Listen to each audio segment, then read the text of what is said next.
This week on Fade to Obsidian, we are talking Dark Age chapters 31 to 44. Please be advised that we will, as always, talk about death, violence, and have strong language. Viewer discretion is advised.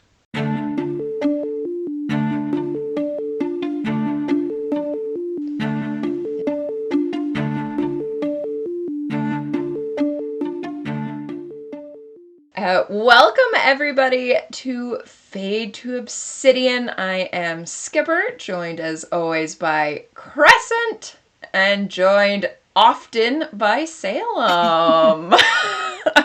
Our Welcome honorary back, third host. Salem. Yes, our regulars. I think what we named you last time. Yeah.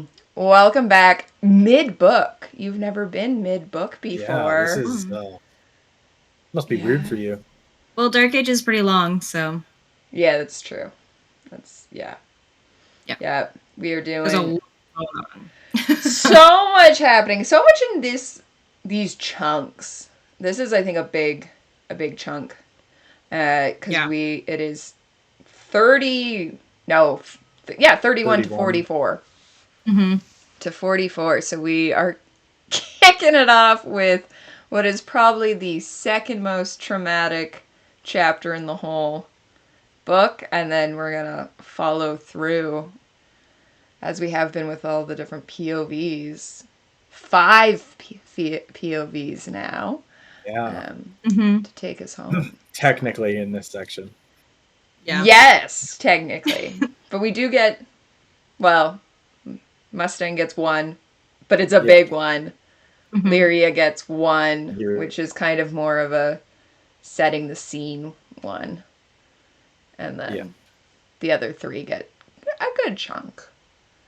But, we also get my favorite chapter, which is the Drake. I've set up all my dragon stuff today, which I guess is the last chapter we'll deal with, so we'll get there. Before we jump into that, what are we all drinking tonight? Salem, what do you have? I kind of banked off of yours from not last time, I think the time before, but I did a dark and stormy because this first chapter is pretty dark. Ooh, yeah. And a lot of shit happens. A lot of shit happens. Yeah. Crescent, what do you have? I have a limited edition Lefroy release called Warehouse 1, because I'm pretty sure that's where Ephraim got the mop. That's my favorite chapter. Yeah. I was saying to Crescent with this reread, this whole reread, but especially Dark Age, where I only read it the once while driving, like, everyone kept making jokes about the mop, and I knew that there was the hallucinogenic chapter, so I assumed that's where the mop came in, and then when we learned, I was like, oh, that's pretty good. That's a good one, but, like, yeah, I like it. All right. Skip what are you drinking? I have the Oban special. This is the 2022 reserve because it's got the rabbit that I think is supposed to be the Northern Lights, so that feels very obsidian, but also looks very hallucinogenic. So we're getting that in there for Ephraim.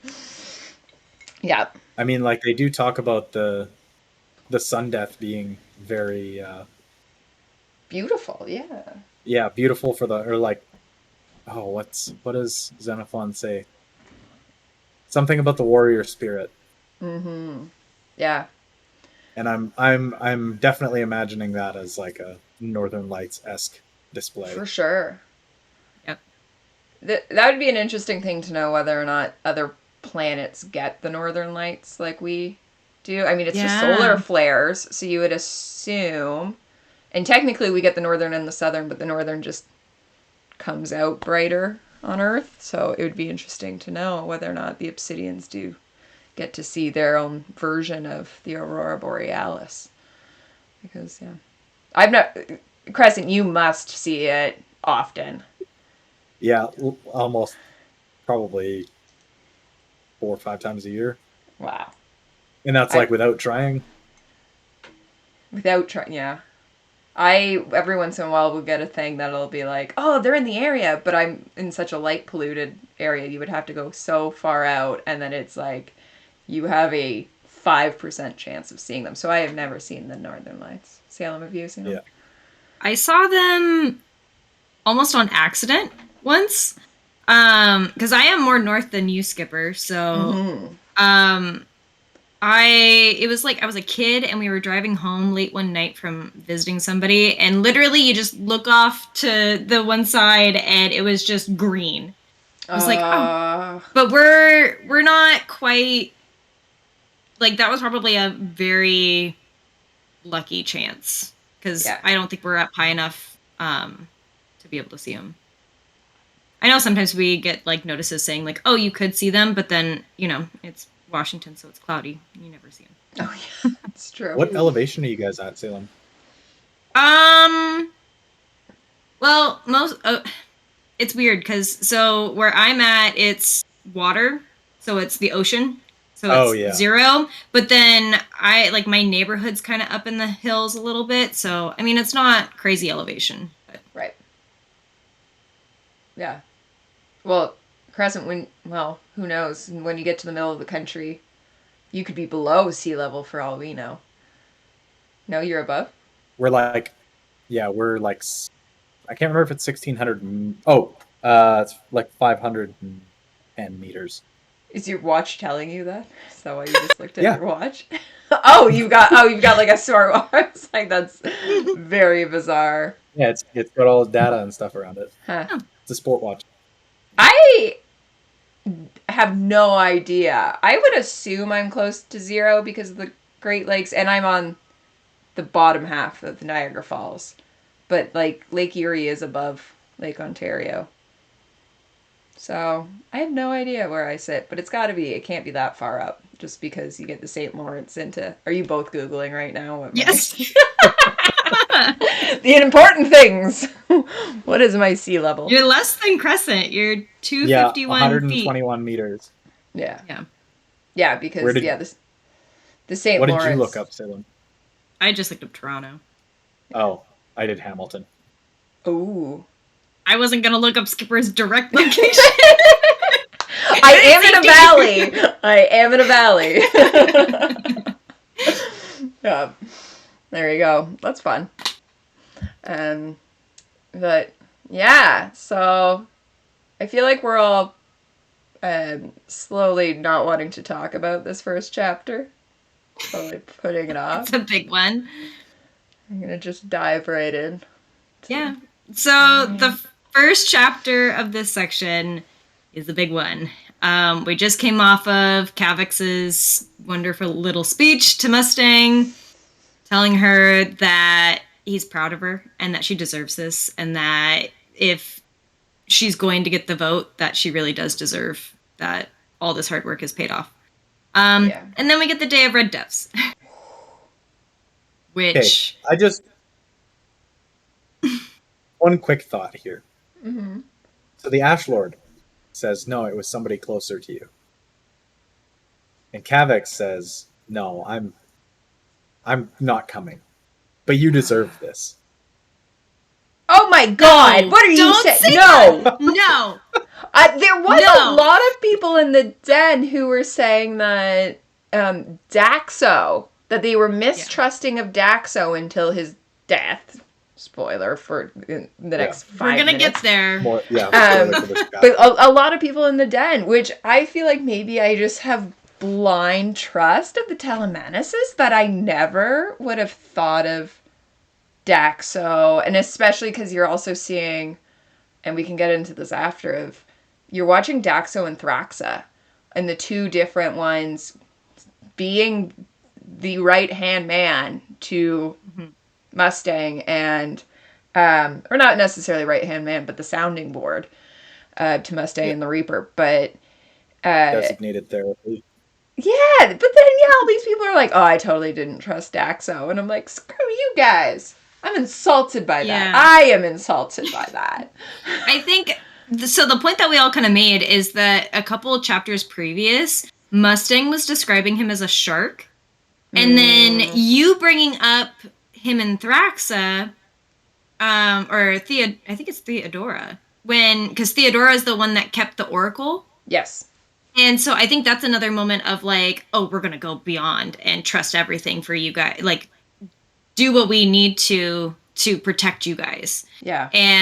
But it's also like, wait, you went behind my back? Yeah, so then that kind of instills that, okay, Daxo is completely on Theodora's side with this because they're literally sitting there interrogating and trying to torture Lyria. Yeah. So it's like, okay, well, what is Daxo capable of? That's a good point. Definitely on my first read, I was suspicious of Daxo, and then everything happened, and I was like, nope, I feel bad. I didn't mean to. You should. Like, you painted. And Crescent, you should feel really bad that you're even putting any type of blame on Cavex, right? Like, no, we just did a whole tribute to him on Father's Day. Okay, I did a poll. Spoilers, this is not a real thought that Crescent has. Are you sure you thought it and you brought it up? Yeah, because it's funny. Oh. And because everybody should know that, like, absolutely fucking not. Oh yeah, for sure. We did do a poll I did a poll on the Hallerston Instagram page the other day for Father's Day asking, what would you get Cavex for Father's Day? Majority said some sort of beard oil and jelly beans. That's not even counting inside the den. That's literally just that Instagram. In the den, I said beard oil. I was like, he's got his hipster beard. He's got to protect that, man. A forked beard, no less. Forked beard. Yeah, you gotta take care of that, man. Yeah. He's got to get the wax in there. I know. Yep. It's great. But, okay. I will say, this is, like, a pattern I pick up with Pierce, though, of, like, the moment you have a touching moment between two characters, shit's going down! Oh, yeah. Like, the moment I feel like that's also just an author thing. Like, a lot of authors do that. Touching! Oh, one's dying. Oops. Mm-hmm. Yeah. Don't know if the other one's dead. Yeah, it's the crescendo and then the rug pull. Yeah. Yeah. The other interesting thing, just talking about Daxo, is someone brought up, and I still haven't fully looked into it because I was like, I don't feel like crying right now, but that Niobe's name in, I think it's Greek mythology, it's in one of them, it literally means like a woman who is grieving her children. Mm-hmm. And so, like, we already knew this going into with Pax, but now you get Daxo. And what does that then mean for maybe Thraxa, the one I can never pronounce? Zana? Not. I'm going to continue calling her He's Xena. not the warrior daughter. Just saying. And then the unnamed one, which is the first. I was like, is there actually an unnamed one? But I did pick it up in this, like, today while they said something about, and your other sister. I think someone says to Thraxa, your two sisters.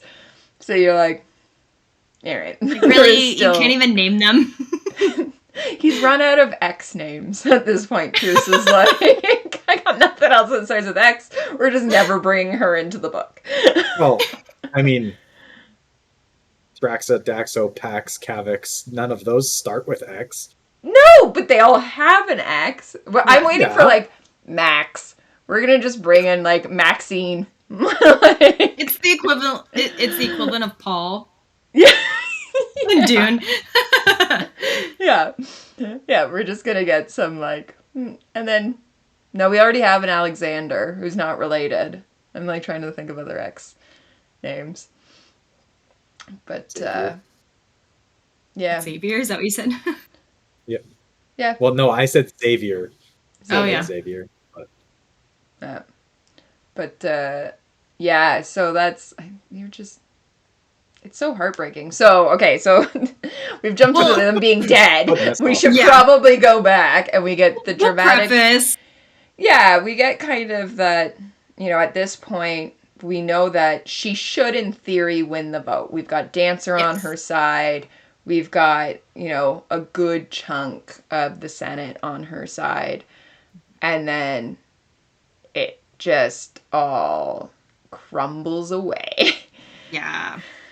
Well, and I also think if we're going to talk relationships, I think her and Several's relationship is kind of interesting in this too, where she was able to somewhat gain Severo's trust to the point where he's like, okay, if I'm not helping Darrow, I at least need to help you.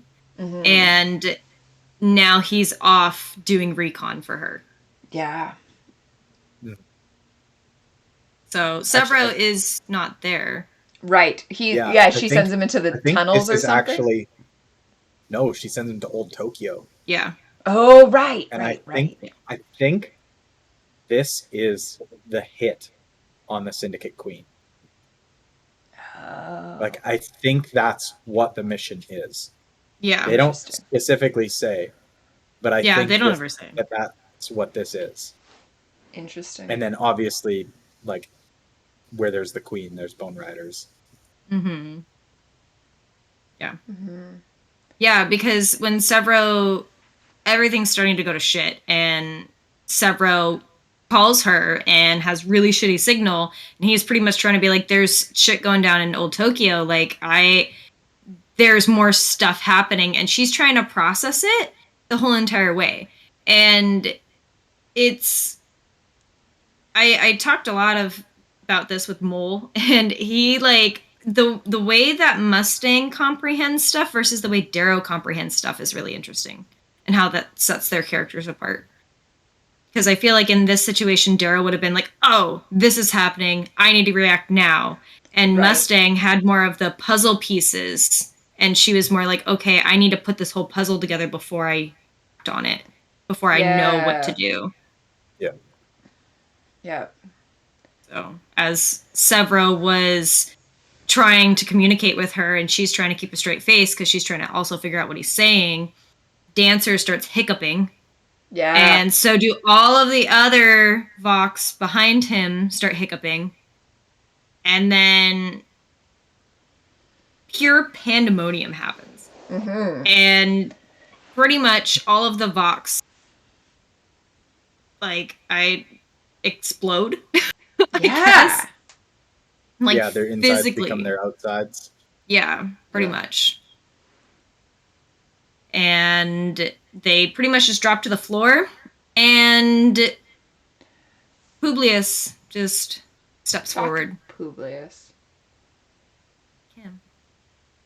It's always the quiet ones. It's true. It's watching you, Salem. You're the quiet one here. I would watch Crescent. He's the more quiet. Oh, yeah, that's right. Tranquillus. Fucking... Yeah. Sorry. You're right. Why are you blaming me? Well, you're the more introverted. He's the extrovert, but he is definitely the quieter than...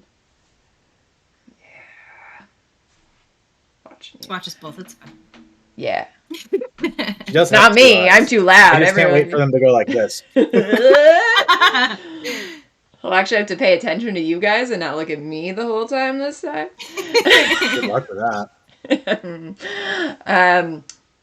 Yeah, and then it's so graphic, this part, and we're feeling exactly like she talks about which part of her body is being poked and prodded and whatever, and the screams and that, and Daxo.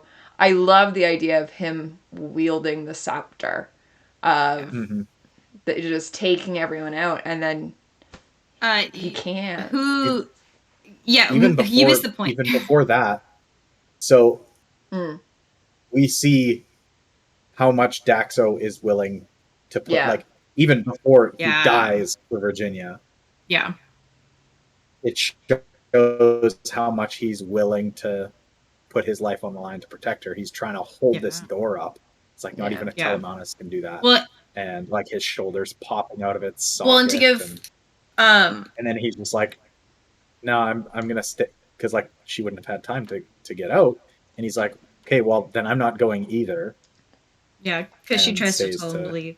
To try and protect her. Yeah, exactly. Yeah, she pretty much was like, no, like, I will find my own way out, or I will die here, so you need to leave because you can actually move. But I think we failed to mention that a mob, completely hyped off of some sort of drugs, just pretty much stormed the Senate after all of the Vox died. Because then Publius he pretty much accused Mustang of being the reason for their death. Mm-hmm. And, 100%. And that she was the reason that this was happening because she was concerned that she wasn't going to get their vote. Yeah. But that's a lie. It's a lie. And at some point in all of this, I think it might actually be after Daxo's death, that she knows who the one red is, that it's Lilith. Is come back from the dead. As Daxo dies. Yeah. She looks around the room and it's the same thing as the gala. Yeah. Yeah. Yeah. Yeah, and then again, at least this one doesn't end the book. Yeah. Yes. Yeah. We do get, so we know Daxo's dead because his head is being used as a beach ball. Yeah. And then, but we don't, like, we end with her being poked and prodded and she can feel all that, and then we don't really have an outcome for it. It just is, she's there. Basically fades into unconsciousness. And yeah. So this is, I think off screen talked, Crescent, last time about, this is the chapter that I talk about when I listened the first time. I was driving down to see Pierce. And this is the chapter, I'm pretty sure. I don't even remember what chapter was. All I remember is the, grip on the steering wheel that I had as I was driving through the Appalachians. And, like, that, trying to listen, trying to be so focused on the road because I'm going through traumatic stress and going through the mountains that I was like, I'm going to just drive off at any moment. And then I had nightmares all that night that I did drive off. So luckily didn't have nightmares about this chapter, but it had such a, like, stressful, like, concentrate on driving so you don't die moment that gave me nightmares all night. And I had to keep waking up and be like, no, you're safely in your hotel. You survived that drive. Like, you survived. Yeah. That it's I would call it the second most traumatic of the book. Yeah. Yeah. I would agree. This book is pretty rough. Like, the first two parts that for our reread were pretty graphic because they were all war scenes, but now we're kind of getting into that nitty gritty. Yeah. So. Yeah. Because how to describe it. Yeah, well, and one thing so we talk about how in the den that this book is very heavy. It just is. And I have reminded people a couple times, like, this is the golden son of the second quadrilogy, or however you want to say it. And so this is the book that's tearing all the characters down. And it's scary because we love all these characters. We're losing characters. And we did the same thing in Golden Sun where we lost characters and it tore down all of our beloved characters so that in the next book or the next two books they can rise. Mm-hmm. So I think that's something that as readers that love the series, we just have to keep that in mind of this is tearing everybody down so that they can be better in the next couple books. Yeah, for sure. Yeah. Yeah, because we're seeing a lot of fear-mongering is what I keep calling it, and I always get so worried. I mean, me as a bookseller, I time and time again talk to people, they come in sci-fi fantasy, and it's the first one I'll recommend, depending on what they're looking for. And so many people will go, yeah, I read the first 3, I'm not touching the last 2. Apparently, it's, like, super traumatic. And it's like, we need, I feel like, as a fandom, to try and somehow rework how we're talking about it, because of the amount of people that go, I'm not touching Iron Gold because I see the reviews, I see what it is. And, like, they'll acknowledge, like, yeah, it's 5-star reviews, but I don't want that trauma. And yeah, it's a hard one but it's a needed trauma, and it is then overlaid, as we'll see as we go into this, of we get some joy and we get some fun throughout it. But the hard parts stick with you more than those. And I think that just goes to speak to us as people. Like, we're a lot of people define a lot of stuff by the traumatic things that they see and they hear and they experience, and it's easy to forget the fun things. So I think especially in this book there are so many fun things that actually happen that it's definitely, and some of them come out in this chunk that we're going to talk about, and I think that they do, I don't want to say that they make up for it, but they do add a nice breathing space between some of these things. So it's good to remember that they're still characters we like. They still have the same humor that we see and like and enjoy seeing, and it'll come back. Yeah, for sure. And we'll talk, there's a portion that I'll want to call out from a conversation that happened today about that, of just, I think also how people, what tone people are reading this in, is if you're going to read it as a dark and heavy tone, you're going to read it as a dark and heavy tone. And I'll leave it at that because the moment's coming up soon. It's in a Darrow section that I read something with completely different tone than someone else in the den. And it was really interesting that I was like, oh, you're still seeing that as like a heavy moment rather than I was seeing it as like a fun, let's try and get him distracted. So but I mean, so as we have you here, we brought you on specifically to talk Mustang, and then she gets one chapter.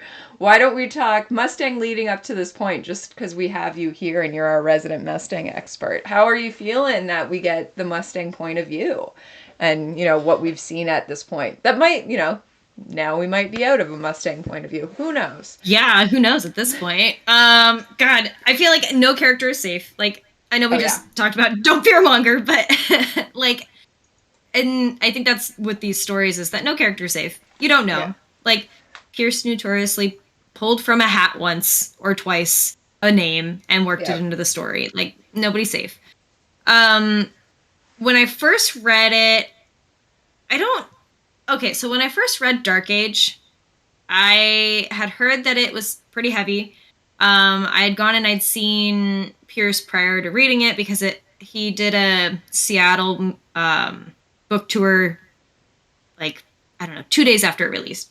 And so I went into it trying not to get attached to the characters because I was totally not wanting to like have an emotional response to this book because I heard that it was heavy, and that didn't happen.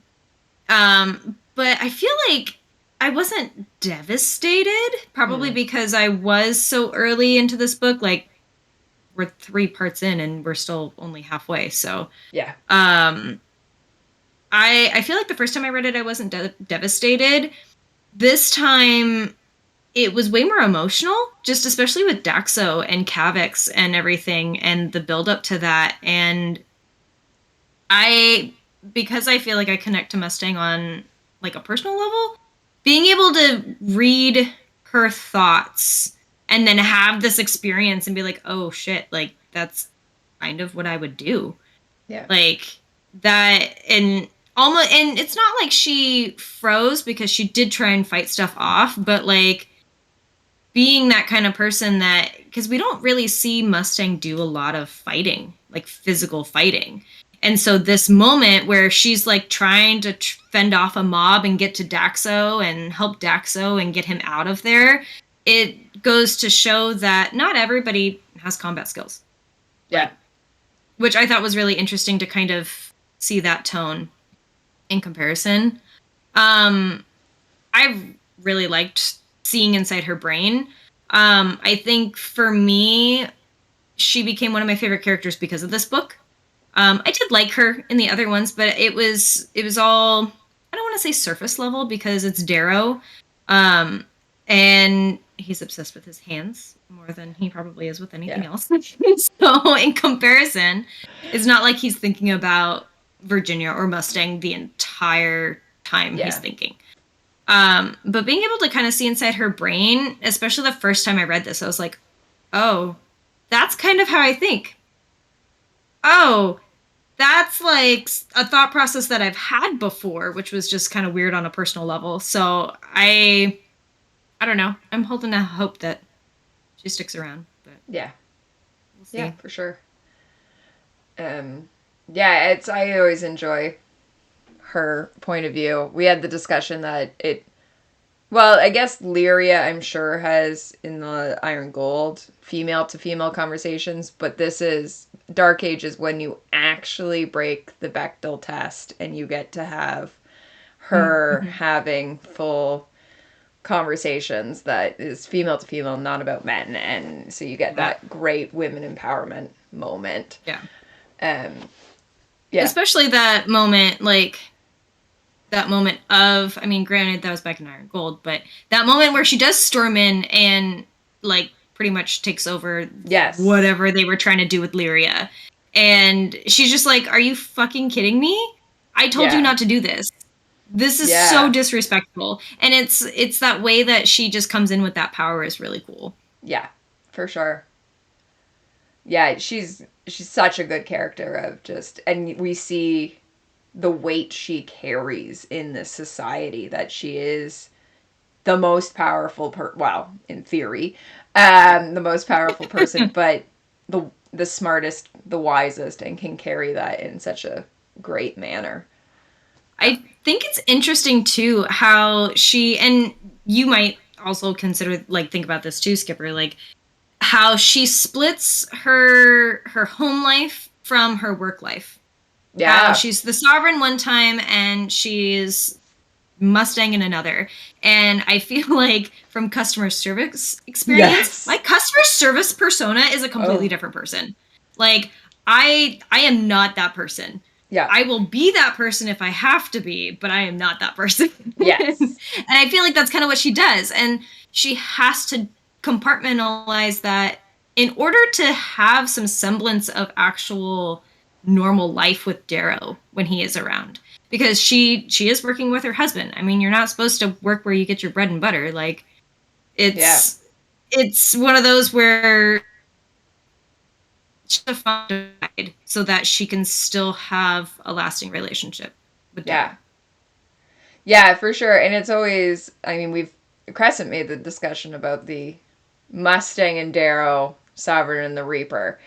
And it is a very interesting balance. And then throwing a kid into that she then takes this kid, and we'll see that in the Ephraim chapters, her influence on Pax, that he gets to see her at home and at work in a way that clearly doesn't, like, I grew up with a parent that we were dragged to work all the time, and it became life. And it's a very difficult life to live when you have to, as a child, impress people. And yeah, I'm not going to get into whatever, but she does it really, or it appears to do it really well, that Pax is not screwed up. Pax is, I mean, he is clearly years beyond his age and can talk to older adults in the same way I, at the age of like 7, knew how to talk to all these 80-year-old women, because that was just the community I was thrown into, because it was my mom's job. So it's really interesting how she balances that as well, of the home and work, separating them, and clearly being the mother there, but leading, like, showing her child what her as a strong human can do out in the work scene, and how that influences him. Yeah, it's really interesting. I think I think that one's an interesting point too, is like, it makes me wonder, because I mean, we don't necessarily, she does talk about how she misses Pax, and she does, like, go into his room and kind of look around and be like, okay, this is like a time capsule. Like, I can't touch anything, because if I do, it means that something's changed since he's left. And then, but that's about all that we really get about her really thinking about Pax. I mean, granted, she has something else that's, like, very front and center that she has to really deal with.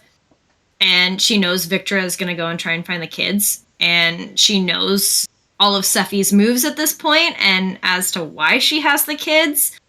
But it makes me wonder of, like, because Virginia keeps talking about how she might not run again. So it sounds like these terms are not very long for her to be sovereign. And it makes me wonder, like, yeah, it is good experience for Pax, but like, why is she bringing Pax into this? Like, why is she showing him these things? Does she expect something of him, or does she just want to have him understand what she's doing? Like, I feel like there's needs to be more explanation. Yeah, was her plan of like an internship that he then has to go hang out with Darrow for as part of his job? It's like, take your kid when he to work. turns 16. Yeah, exactly. Yeah, you get to go now in the battle. It'll be fine. You're fine. Yeah. Okay. I mean, it seems to me that it's a little later in the book, but she does say, like,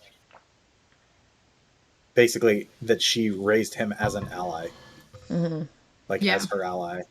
Yeah. So that's for sure a good chunk of the reason why she's bringing him to dinners of state and stuff like that. Yeah.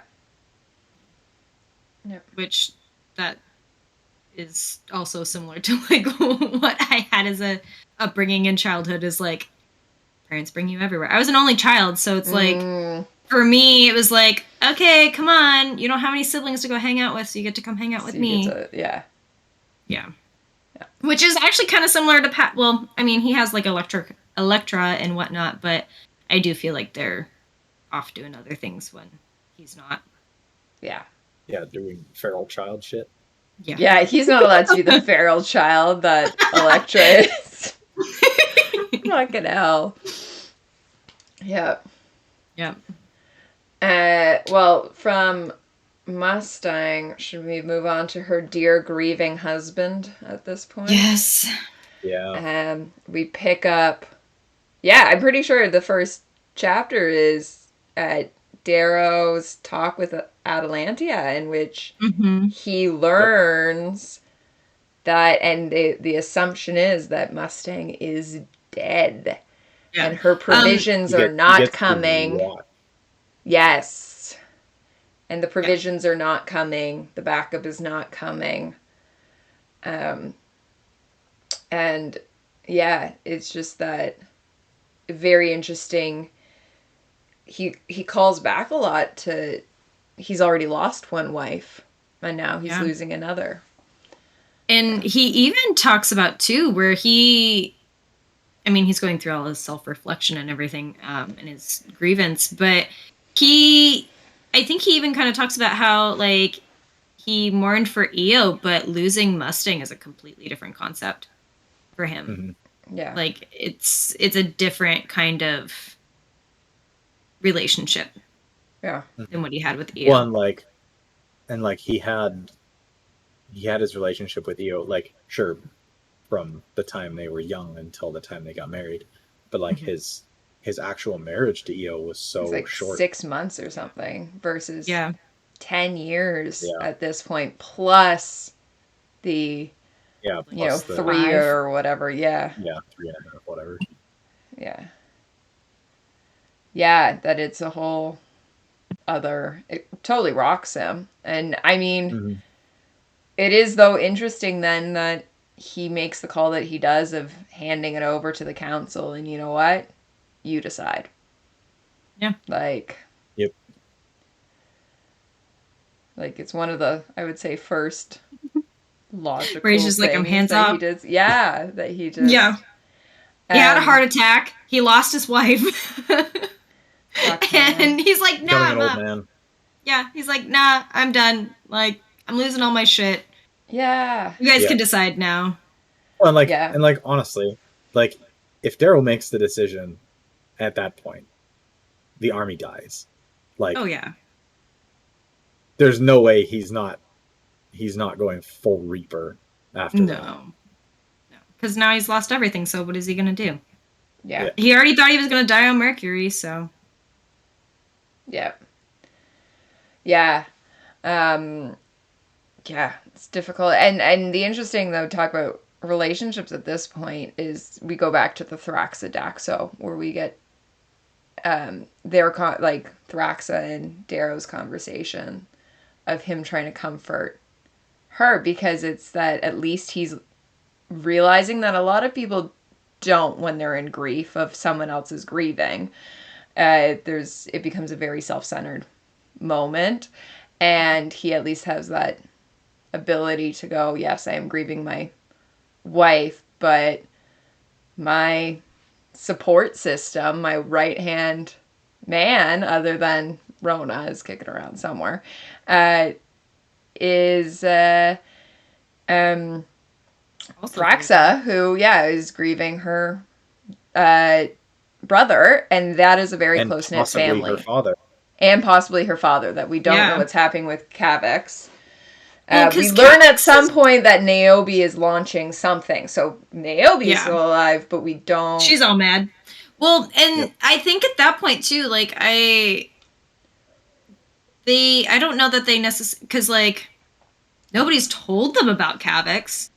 And he's just going off to the sea, so Sophocles can go play in the ocean. And... I fucking love that. And, like, I don't know that anybody's told Thraxa that her dad isn't dead, because the last time I feel like they communicated anything, he was on his deathbed. And then all of a sudden he's up and walking around with a cane that he doesn't need. Yeah, he doesn't need a cane. It'd be silly. That's the bet. Oh my god. I just wanted to see if you would get it for me. Yeah, like, it's very... Like, good on Darrow, I think, at that point for realizing. Well, and, like, Thraxa also, like, we talk about her brother, but in theory it's also her adopted sister. And I don't think it really touches on that, but it is her adopted sister is also, like, that's heavy. Yeah. Just losing all of her family, and she doesn't know the status of anything, and... Yeah. But so we have Darrow leaving the war chambers and not sleeping in a bed. He's somewhere. He's just like laying on the yeah. Which is actually what he did after the Institute. Yes. And Mustang was like, "Oh yeah, I can't." She sleeps in a closet. Yeah, she sleeps in the closet. Yep. Doesn't help when the closet can sleep a whole family of obsidian. I was just gonna say, like, how big is that closet? Is it a closet that has couches in it? Probably. It's probably one of those ones that, like, they look like the bridal boutique, so that you're whole, all your friends can... Yeah, is fucking... There's mannequins in the middle. Yeah. Wouldn't that be creepier than sleeping? That's way creepier. The Spidey suit display. Oh, God. But and then because of that, and he's so on edge, Screwface nearly got shot. What you gonna do if you can't trust Screw?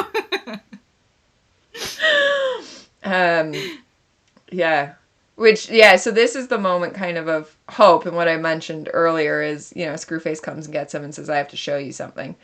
And there is, at first, we see what is, like, basically a baptism that's happening. Yeah. Into, like, forgetting the sins. Like, it's really interesting throughout this of the veil concept, and we'll see when Lysander talks about the veil to Reds. But that scene was always very someone who was raised very religious. That scene always to me is like, did the Reds just go full Orthodox, like, Christian, that they're now baptizing people in the in the nuclear water?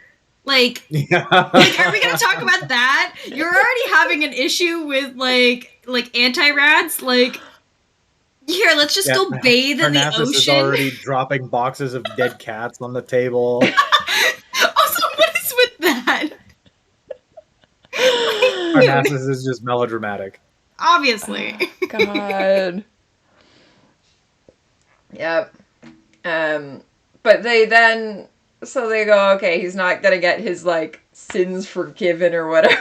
Yeah, isn't Daryl, like, mildly insulted? As he's just like, why are you bringing me here? Why did you bring me here? Yeah. Did you think I'd want to, like... Baptize myself? Yeah, like, did you think I'd... Oh, what does he say? Probably something about, like, do you want me to be forgiven or something? Yeah, it is something about...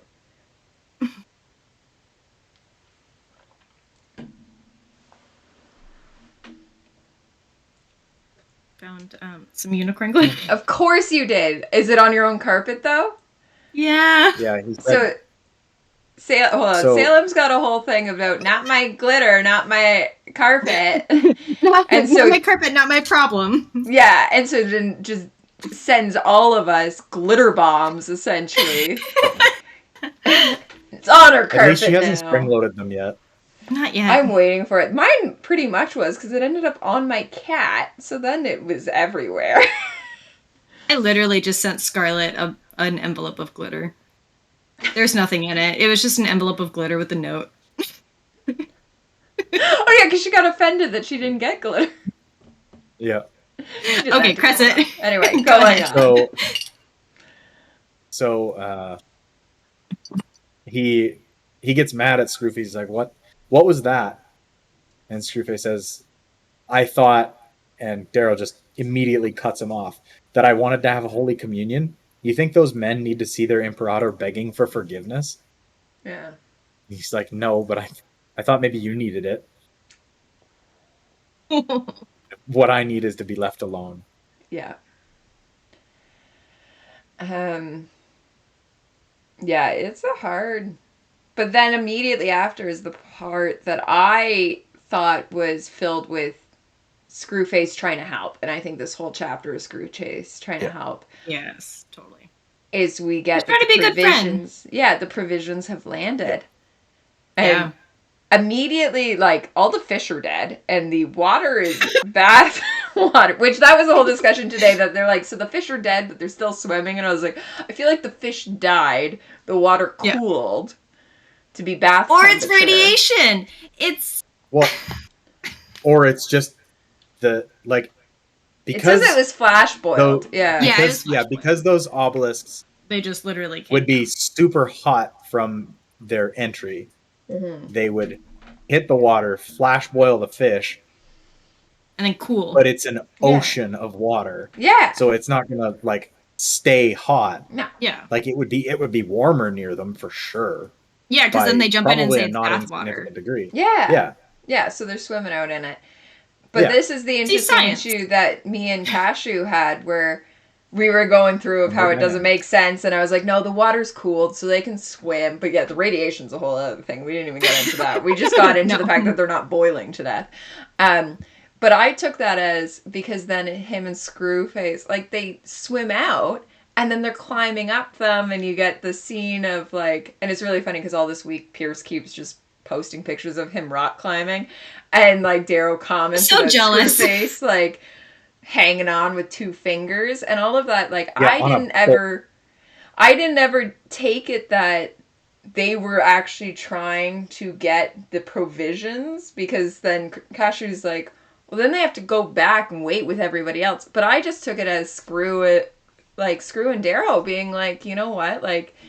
Here's a moment where you can just distract yourself. Yeah. And let's have go fun. back to the Institute for 5 minutes. That's how I read it too. They're literally just having a moment of okay, you know what? Fuck it. We're all gonna die. Let's just see what this is. Obviously it wasn't a threat. It hasn't exploded yet. Yeah. And I think they all had. Did they have the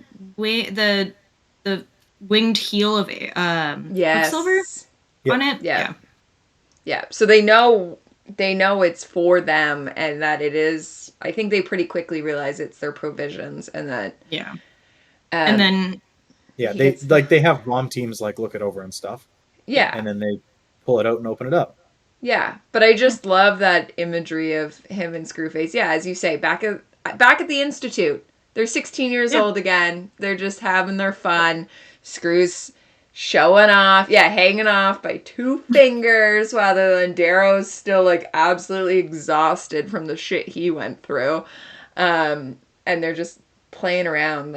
It's things like that that's, I think, the hard part of Dark Age is people were reading it with a tone of everything is serious. And in that moment, to me, it's lighthearted. It's that, Screw trying to be the good friend of let me distract you. Let me help in some way. But, and then we get provisions, and he gets a message from Mustang. Endear, and it's actually Mustang. Yeah. Yeah, and it's basically the message that she sent her that starts the book. Yeah. Yeah. Yep. Yeah. So, which is kind of heartbreaking.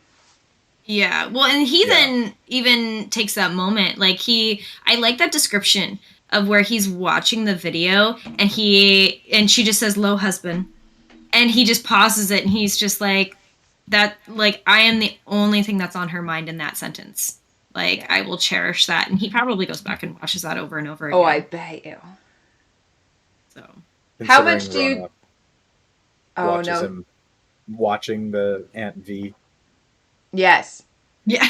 There's that, but, like, they've got the Morning Star kicking around, which is where we know Roke had the footage from the Institute, right? Yeah.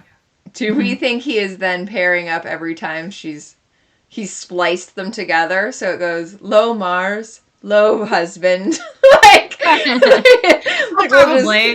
Right? Like, oh, look at us over the last 13 years. Like, low Mars, low husband. Yeah. That's all he's been doing in his closet.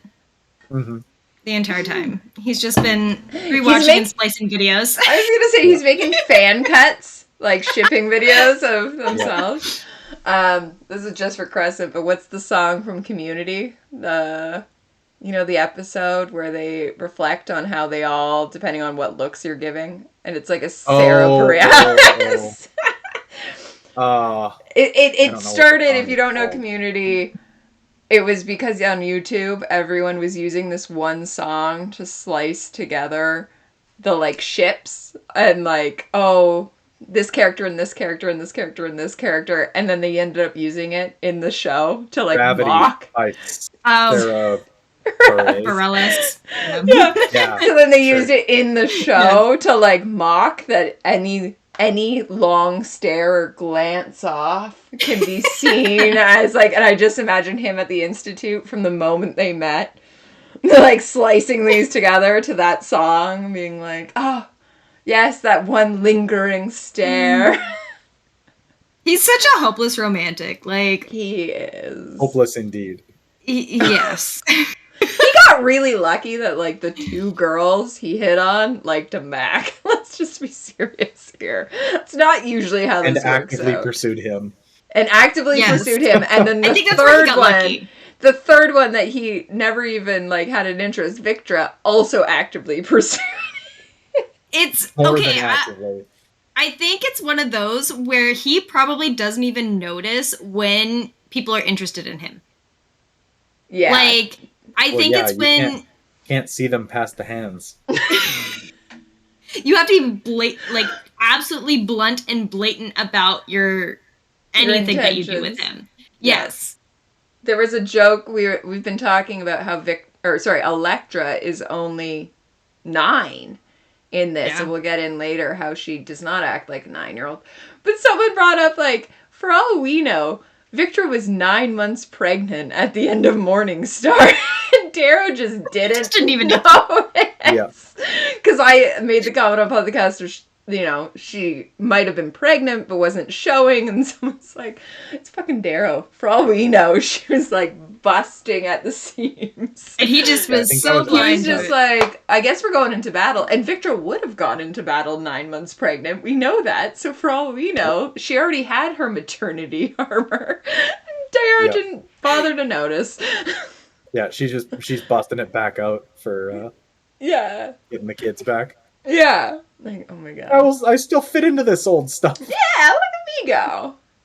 I can push the button to bomb the docks of Ganymede. It's fine. But yeah, anyways, we got... I think we've pretty much... That's the last Darrow chapter. Yeah. Now, this is the hard part, and some people who have watched last episode will know that I might not have finished the reading on time. So when is it, though, that he has the conversation about Alexander?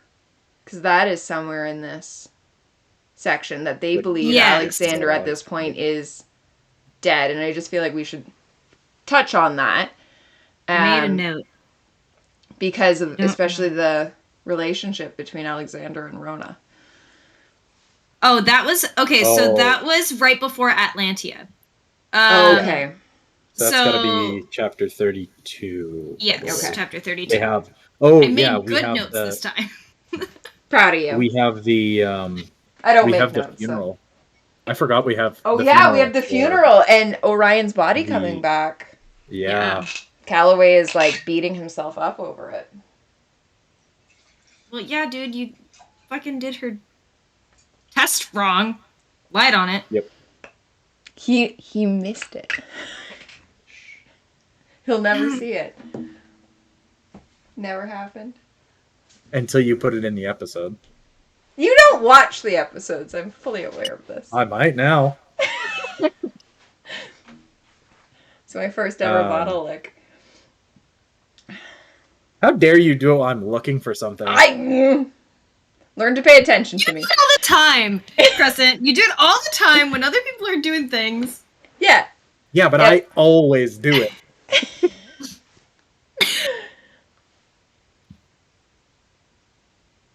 Yeah.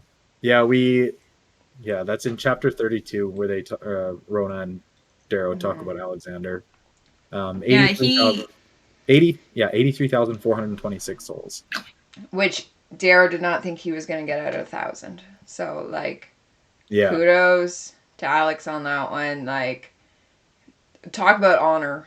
I think that is honor. And talk about raised gold in that gold society elite. And that is who he cares about, is every person. Like, I think that's the pinnacle of what we hope that the society is aiming for, but we're not necessarily seeing it. But then the whole time they're waiting for him to be the last one staggering out of those tunnels, and he doesn't come. And I like that Darrow's even got it in his mind of, like, he's going to be tired. His eyes are going to be bloodshot, but his hair is going to be perfect. Like, Darrow's already got it. Like, his hair will be perfect coming out of there. We get that Darrow has to make the call of... Darrow makes the call of, we have to get rid of the tunnels. Like, he's not coming. The refugees have stopped coming out. We have to collapse. Here by now. We have to collapse the tunnels. And kind of coaching his niece through that, as well as I would say himself, that he, I think, figured Alexander was going to take over. He also seemed in that scene, too, to realize that he kind of treated Alexander like a son. Yeah. And it was interesting after coming off of Iron Gold, where he was so frustrated with having to choose between being a parent to Pax and being the Reaper. And then all of a sudden, he's just in this chapter where he's like, oh no, now I'm realizing I saw Alexander as a son. Like, I wish I would have done this for Pax. And it's just like, dude. Yeah. Well, and they have the whole discussion about, because Rona asks, would you have sent me if I had asked? And he says yes. But then he reflects back of, would I have sent Pax? Yeah. But the other big thing I took is the idea that he says that between Alexander and Rona, for two people who can't stand each other, they found a lot of excuses to be in the same room. And that's, I think we are already shipping them a little bit in Iron and Gold. And Summit brought up when Alexander protects Rona when the nuclear blast happens. But now is, I think, the point where it's actually called out of, yes, we are supposed to be shipping those two characters together. And it's just heartbreaking. It's so cute. It's so cute, but at the same time, one is gone. Yeah. But in these chapters, we see he's not. Spoiler for the last chapter in this section. Yeah, second last. Last is the dragons. Yes. Yeah. Let's not forget. but yeah, I think it's a, so he's got that. Ooh, he's got that. And then he has the discussion about how do we give the civilians provisions? Right. We don't think more is coming. And then the provisions come. So it's a very interesting, like, layering on of what happens in war, and then war with an outside aspect of it, of like, I think more of the world wars. These are more solar system wars, but world wars of, if you're relying so heavily on Britain, what happens if Britain can't come through because they've been attacked? Totally. Yeah. I've definitely noticed a lot throughout this book, especially with this reread. There's a lot of symbolism for very many different aspects of different wars and different things that have happened. And it's been really interesting because all of a sudden it just like pops like a light bulb and you're like, oh, it's that. Oh, that makes way more sense. Yeah. And I mean, Badger and I had a long discussion today about harmony, actually, which will come up later. But a lot of the reflection of the world wars, especially World War I, trench warfare, and what does that do to the human psyche? And, when you see, oh my God, this is why I'm on the war crimes TikTok. Because you keep talking about this. Because I keep talking about it. My phone's sitting there listening the whole time. But a huge portion of it, we talk about how Canadians committed a lot of war crimes, but I don't know if I've explained why. And it's because Canada did not break their units up based on what your actual skill level was. It was literally like, this is your small town, that's your unit. So you went into World War I, which is trench warfare, which is the hand-to-hand, well, gun-to-gun. Close quarters. Close quarters. The person next to you is the person who has sat next to you through all of school, is now dead.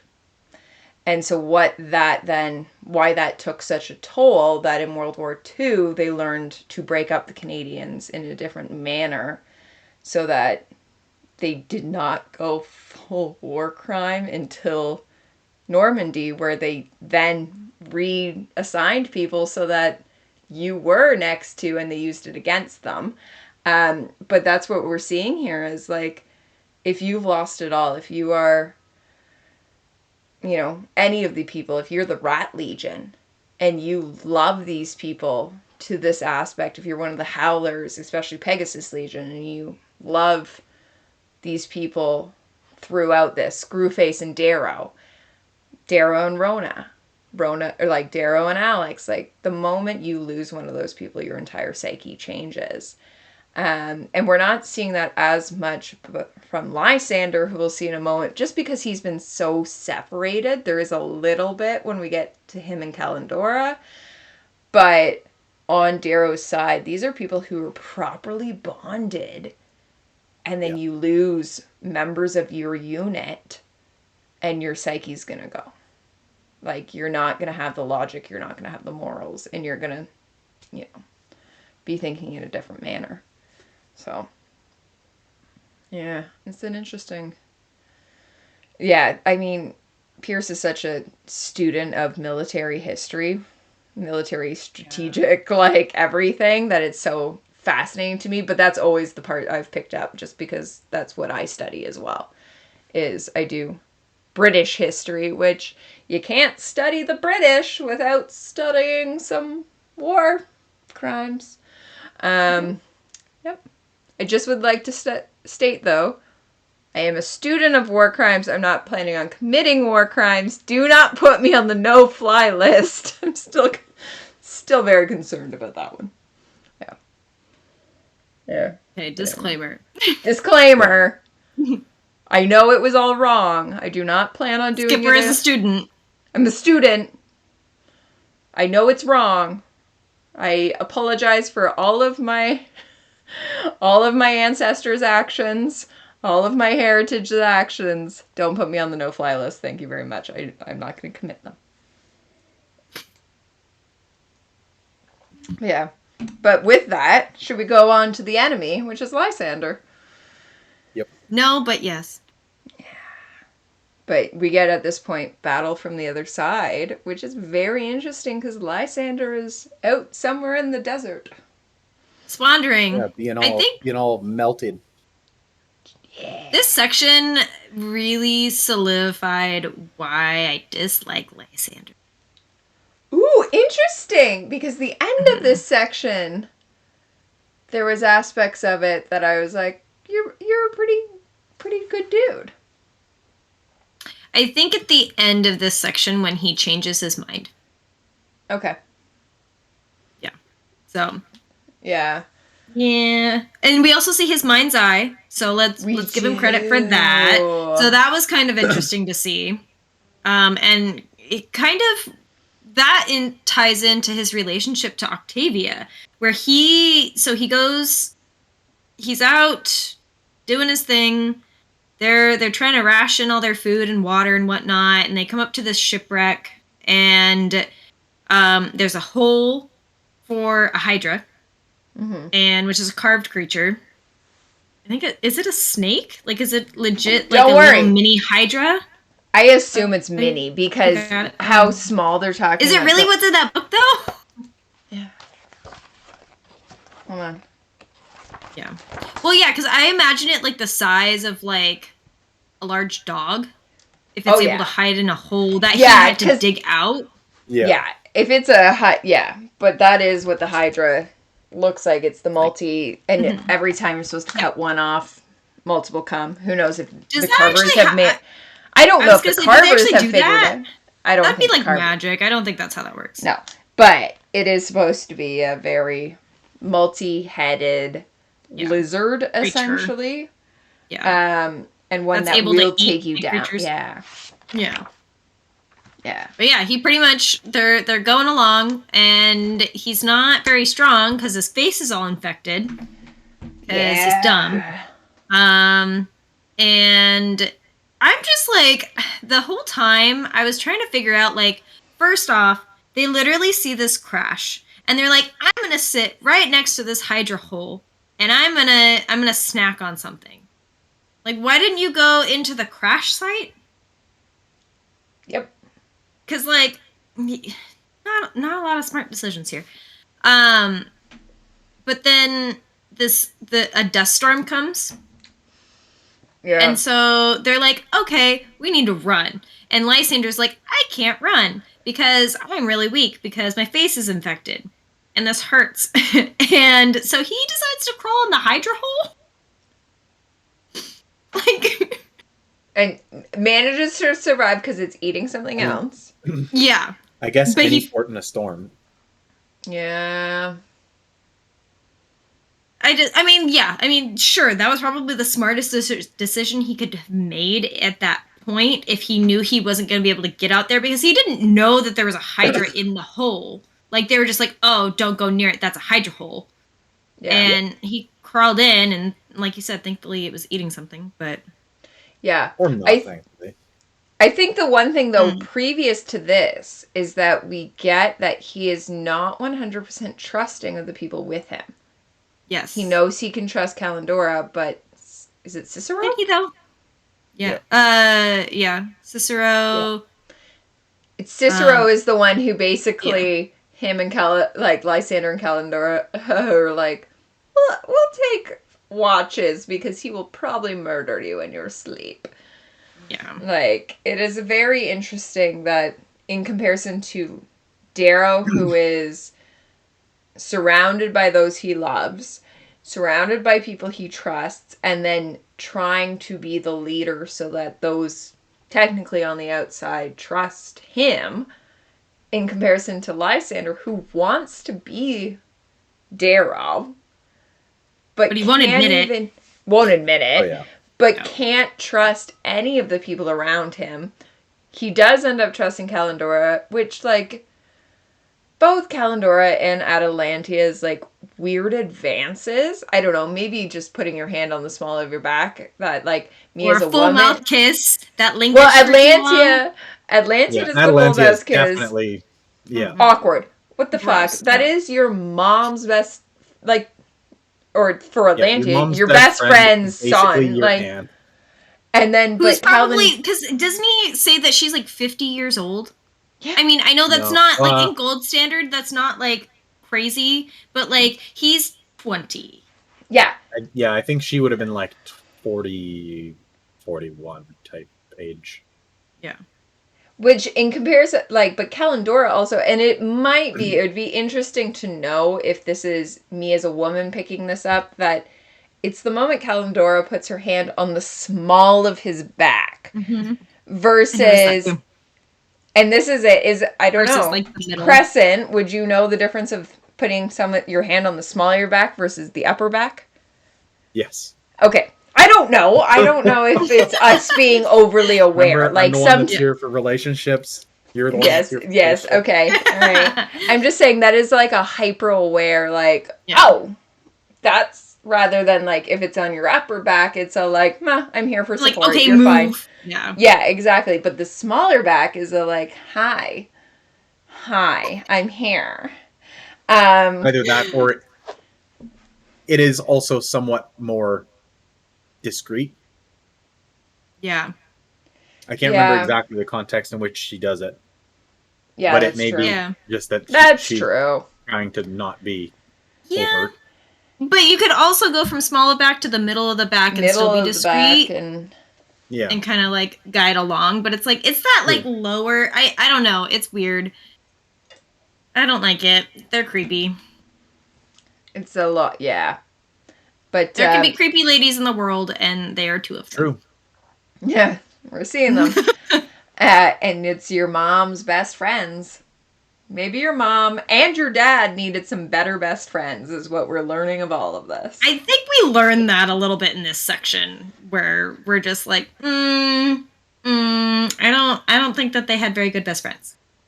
All of Lysander's family just needed better friends. Yeah. I mean, Cat.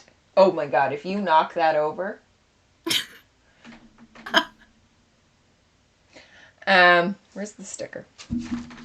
Nope, she's gone. I still keep Hazard by the leg. Her. Yeah, like that whole. It's a very interesting. Anyway, so that happens, and then the sandstorm him into the Hydra, so he loses them. Yeah. They just leave him. They just, which, okay, I get part of it, but at the same time, it's like, okay, you've literally been traveling with them since this started, and as soon as the sandstorm hits, they don't even think to go look for you.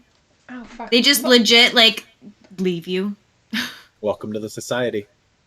I mean, yeah. But obviously, I would like to hope in this moment he realizes that he can't trust them. At the same time, I think he wants to trust them. Yeah. Like, I think he just has this inner battle of, like, he feels that he can't trust anybody in the Republic, but he can trust these people, or he wants to trust these people that he, like, grew up with. Yeah. Well, it's like, especially Ajax is this weird back and forth that I'm like, so we see, all right, so. After that, yeah. Yeah, they've abandoned him. He goes back to the crashed ship. There's people lurking. To find them. Yeah. Some lurking happening, some ghost cloaks, some and this is where we get the mind's eye. Which was brought up, I feel like it's a reread thing, that because we see him in this aspect using the mind's eye, that Pax in the last section fights with his eyes closed and is probably using the mind's eye. That was something that we talked about in the den, and I thought that was really interesting. And I feel like the mind's eye is maybe, like, I feel like probably people are capable of it. I think it's just a matter of that self-reflection of understanding it. Because even Badger said in the den, she was like, I feel like I've done stuff like this. Like, I feel like it's that proprioception of understanding where things are out in your space. And being able to close your eyes and have that near perfect reimagining of where everything is. And Yeah, I think it's just that, but on a, crazy really scale. hardcore level. Yeah. Which I do feel like, in respect to that, I feel like Pax probably does have something like the mind's eye, but he doesn't have somebody to train him like Octavia was training Lysander. Yes. Yeah. Yeah. Which I think is an interesting concept. And Pax is so smart. I'm sure he'll figure it out in his own way. And I think that's just kind of how it goes, even for people in real life, where you have this understanding in your brain. You're never going to be able to explain it, but you're going to figure out how to work it. Yeah. And how to use it. Yeah. Which I think is just an interesting concept. But Lysander freaking like annihilates six goals. 7. Yeah. So. And it's smart about it though, because I like that he says, he's like, I need their helmets off. And so goes into their pride. Who's going to kill me? I want to see your faces. And then, because he's smart enough to go, it's going to be easier if I can fucking get the helmets off. But like, and says, I know my people. And like, so it's very interesting to me of that. And then, annihilates 7 of them. And one of them calls you, like, how can you see? Yeah. And he's and that's because does he detonate like a flash bomb? Or he shoots something? So he uses the internal payload of a firebrand munition, which is essentially just like a really high grade like UV flare. Yeah. And just lets it go. Yeah, he tosses it, like activates it, tosses it into the air, and then buries his face in the sand. And he says he can still like see the light go off. And he's still blinded by it. Yeah. But not in the regard that they are. Yeah. Yeah. Yeah. Yeah. And then he just annihilates his mind's eye. Yeah. Yeah, and it's interesting to me that he knows the Willow's way. So is that because he's watched so many... Because in theory, at this point, Darrow is the only one trained in the Willow's way. But we have the assumption that he can probably watch hollow cubes. Oh, yeah. Yes. And learn from it. That. And who knows if he's actually doing it correctly? Died, he learned that. He was trained in the Willow way. Like Aja taught him. Oh, okay. Yeah. Yeah, and so he would have taught Lysander. Yeah. Okay. Right, and then Lysander would have learned some from Aja when he was younger. Yeah. Yeah. And then Cassius. Yeah. And then Alexander. Yeah. Because Darrow's teaching. Yeah. Yeah. The Minotaur says, I see your grandfather gifted you the willow. Mm-hmm. Yeah. Speaking of the Minotaur. Well, that's who shows up next. Who shows up in the back. He literally has been following him for days. Yeah. He's just like chilling out. He's like, yeah, if you're gonna die, you're gonna die. Yeah, like I want to see you die.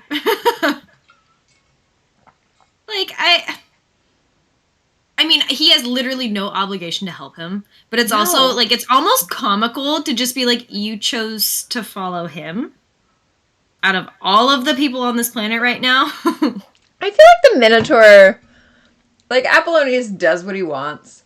He doesn't give a fuck. He doesn't really have an agenda because he's just like, meh. And so I bet you he's just like, he packed popcorn and was like, yes, let's see how this goes. Let's see how this fucking goes. Okay, now that you say that, I imagine him as like the Cheshire Cat. Yes. Just popping up out of nowhere and just like being like, oh, are you lost? Hi.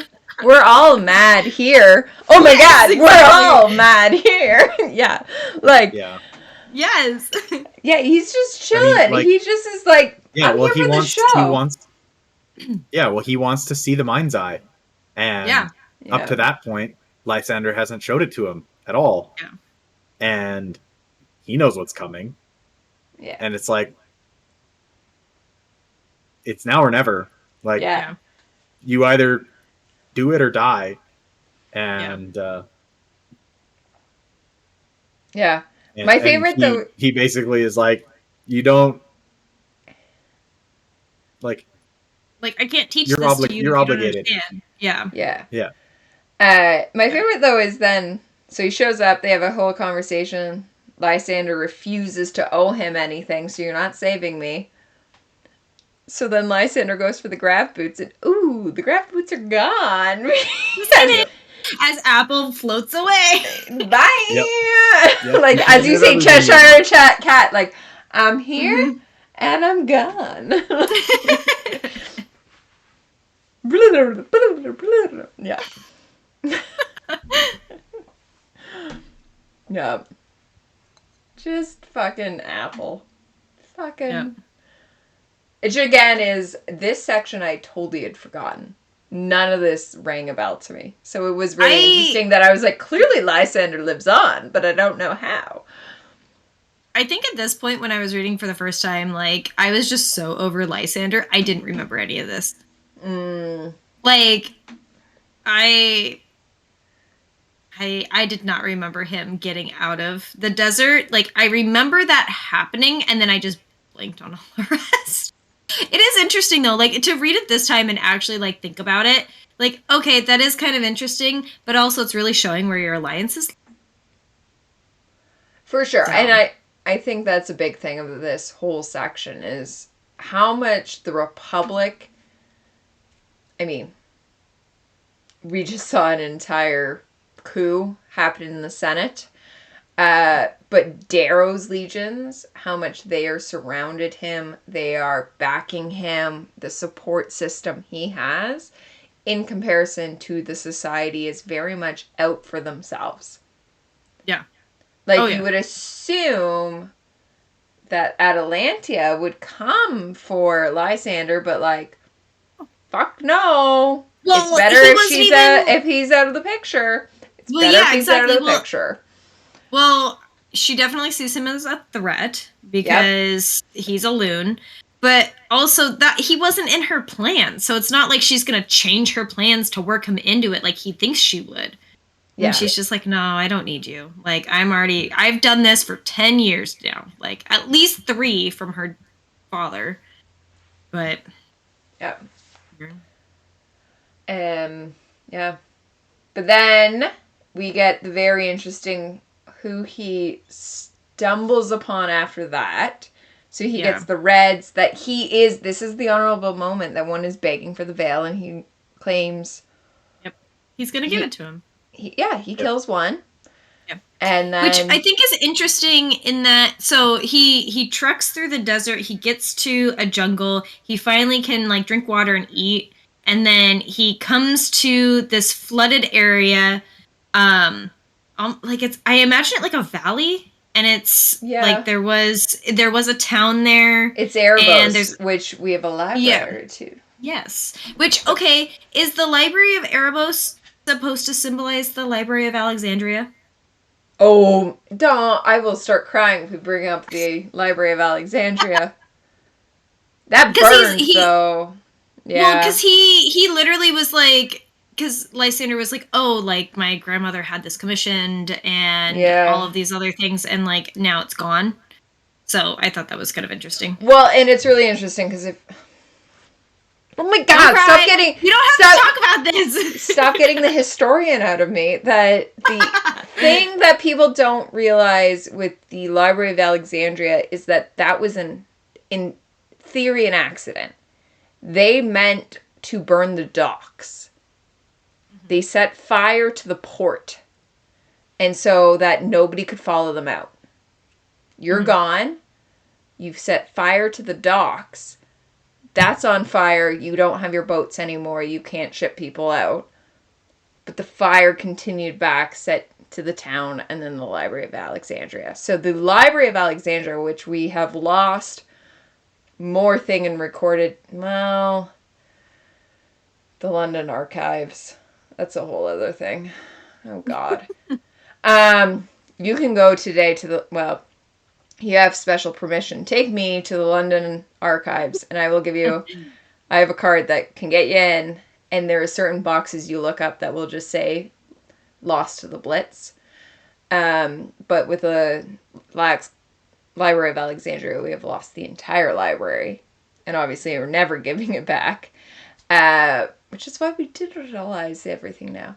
But it's a very interesting, as you bring up, and I've never made that connection, but as you were saying that, 100% Library of Erebos is in a battle, not supposed to be lost, but we've lost it. Yeah. Oh my god.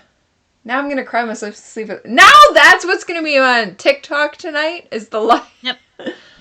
Thanks. I'm sorry. Thanks for that. But in regards to that, I found it really interesting that there's then these signs out front saying this is Darrow's, like, this is what Darrow did. Yeah. But it's also like, did Darrow really do that? Because we don't, like, I don't know, and Crescent, you can correct me, but I don't remember there being any real battle there that was directly related to Darrow. Like, I mean, I know they're trying to, like, make it look like it's his fault, but, like, could Atlantia have done that? And then they're just blaming Darrow, so... The Storm Gods? Oh, I guess Storm Gods. I think it's well, because they said the dam broke. So, I mean, I don't know that a dam would just break because of the Storm Gods. I mean, I know it was ridiculous, but, like, or is that more of a man-made break? I don't know. We didn't really get explanation. No, we don't get an explanation. I think in both cases, both a dam can break from man-made causes, as we see. Oh my god, I'm getting too history. I know, and then you get all scientific about it too. I don't get scientific. I only get history. I know. I mean, like. Yeah, that, like, you see in Holland during World War II, you break the dams, the whole place floods. Yeah. And that's man-made break versus New Orleans, Hurricane Katrina broke the dams in that case and flooded New Orleans. Yeah. So I don't think we necessarily know. Yeah. That was more of my thought. Yeah, but that was more of my thought this time around. Either way, though, it is Darrow's side. So it's either Darrow did it and is a man-made break, or Orion did it. Right. And it is a Darrow's break due to the Storm Gods. Right. Yeah. Yeah. Which then... So then...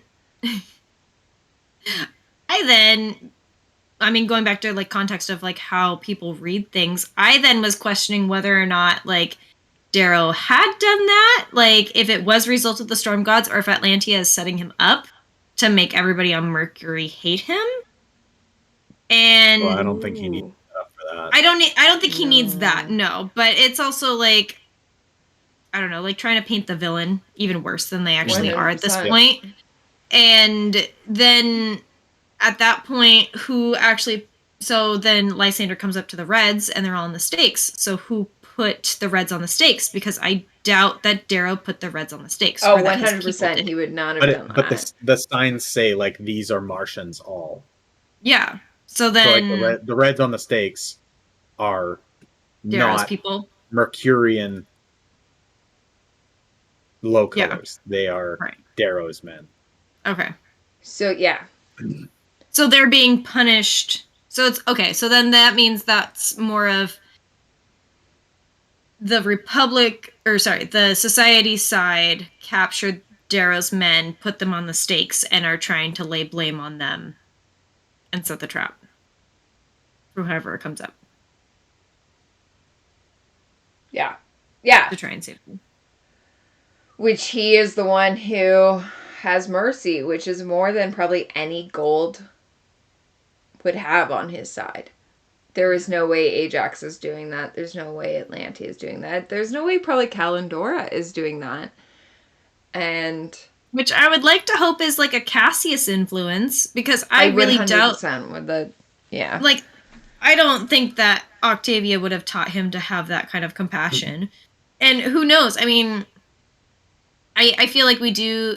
I think because he is trying to discover himself so much, I know I analyze it as, okay, who is he getting this info from? Like, is this a Cassius influence? Is this Octavia? Is this like Aja?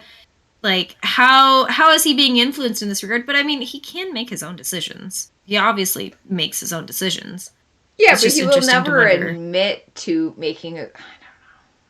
That's my frustrating point with Lysander. Yeah. Is every single time he's like, "Well, this person taught me this and this," and it's like, And it's like it's never your fault. You were 20 years old. Take the fucking Yeah. blame. Take the blame. Mm-hmm. So I found the inscription. So it says, a great hunk of stone stands at the entry to this atrocity, bearing the message: here lie Martians all, thralls of the slave king, who thought with wicked delight to take your planet's treasure and break their master's might. All ye who enter here witness their work and despair. The flooded city is their work, and the impalement ours. Okay, so it is they so did this, we retaliated. Yep. Gotcha. Okay. That makes sense. Yeah. Yeah. Hard segment, and then we learn that technically a trap. Yeah, it is a trap. And then you get the other Reds that are just laughing at him. Yeah. And love to see it. I thought it was interesting, though, that with that Red that he did save, that he asked him, like, a couple times, like, do you really want this? It's like, this dude is impaled on a stake. Like, I don't know that there's any saving him. Like, Yeah. If you're going to have good morals at this point in time, tell him, I am going to save you from this horror that you're in, and I will send you to the Veil. Yeah, like, even if why do you have to ask him? Even if you take him down from the stake, like, he's not surviving that shit. No. Yeah, no. It's very Vlad the Impaler. Oh, yeah. Like, Yeah. that's... Oh, yeah. That has to be... It has to... Yeah. Is. Like, Pierce, is it a reference? Is it a reference to fucking Vlad the Impaler? Is it a... Sorry, are we getting the Library of Alexandria and Vlad the Impaler? Oh my god, there's a book that's behind the magic door, called The Historian, and it would pretty much cover both the Dracula and libraries. Not the Library of Alexandria, though. Anyway, Pierce, is this a reference? Fuck. Like... Picked up on so many things that could be references, and I just want to ask, like, I feel like he hasn't done very many interviews on Iron, Gold, and Dark Age, and it's just like, we get all these other little, like, Easter eggs and things, and it's just, well, this is it. And during his Glitter and Gala, he's like, there's things people didn't pick up on. It's like, because we haven't had the chance to ask, Pierce. We haven't had the fucking chance to ask. Give us several hours, and we will ask you all of Listen, the Pierce, you find us on a day that both me and Salem are randomly off. Rarely happens. But Wednesdays. I'm mostly off Wednesdays. I'm not, but I'll book it off. So, but then Crescent's working. Not gonna work. We need to, like, anyway. I'll take it off too. I don't give a shit. Perfect. Colin's sick. It's fine. We have a lot of questions, Pierce. Yeah, like... Pierce just needs to get McDonald's with us after HowlerCon, and then we'll just ask him all of his questions. Yeah. Yeah, except for it's in us showing up being like, I promise that Pierce said this. I promise. It's okay, we'll know. It's fine. In our heart of hearts, we'll know. Yeah. Mm-hmm. But yeah, Lysander's dumb, and he cuts down the one guy, and then the others are like, ha, just kidding, it's a trap. And he gets ensnared in, I can't remember what they call it. Attack net. Yes. And it's similar to what Lyria, I think, was in, where every time you try, it's like the Chinese fire. The Chinese, yeah. And so it's like, you're trying to, like, and it gets tighter. Yes, exactly. It's exactly what Seraphina was in. That's who it was. Not Lyria. Seraphina. Yeah. Because Seraphina, he was like, oh my god, she's like cutting herself. Yes. Yeah. And he tries pulling the thing. The low colors are in the tack net. Yes. And Serafina has stolen his razor, and he tries to pull the tack net apart. Yes. And he just cuts his fingers to the bone. You would think he would have learned. He would have known what that was. No, he's dumbass. That was sarcasm. We also use the on boats. The Chinese finger traps is how when you cleat a rope. That's what holds the rope in place. That makes sense. So, not that they have ropes on spaceships, but I'm just saying. So, they probably have at least some. I feel like they would. For something. Because that's what you use. So it cleats it. Because you untrap it. So you trap it. So the rope doesn't move. It's stuck in its place. Yeah. But yeah. He's dumb. He gets stuck in there. And he moves. He gets so worried that he moves so much that he is now constricted into this itty bitty ball. Yeah. It's I mean, I feel like Octavia kind of had an idea of this child is not going to understand unless I drill it into him. You need to pay attention. Yes.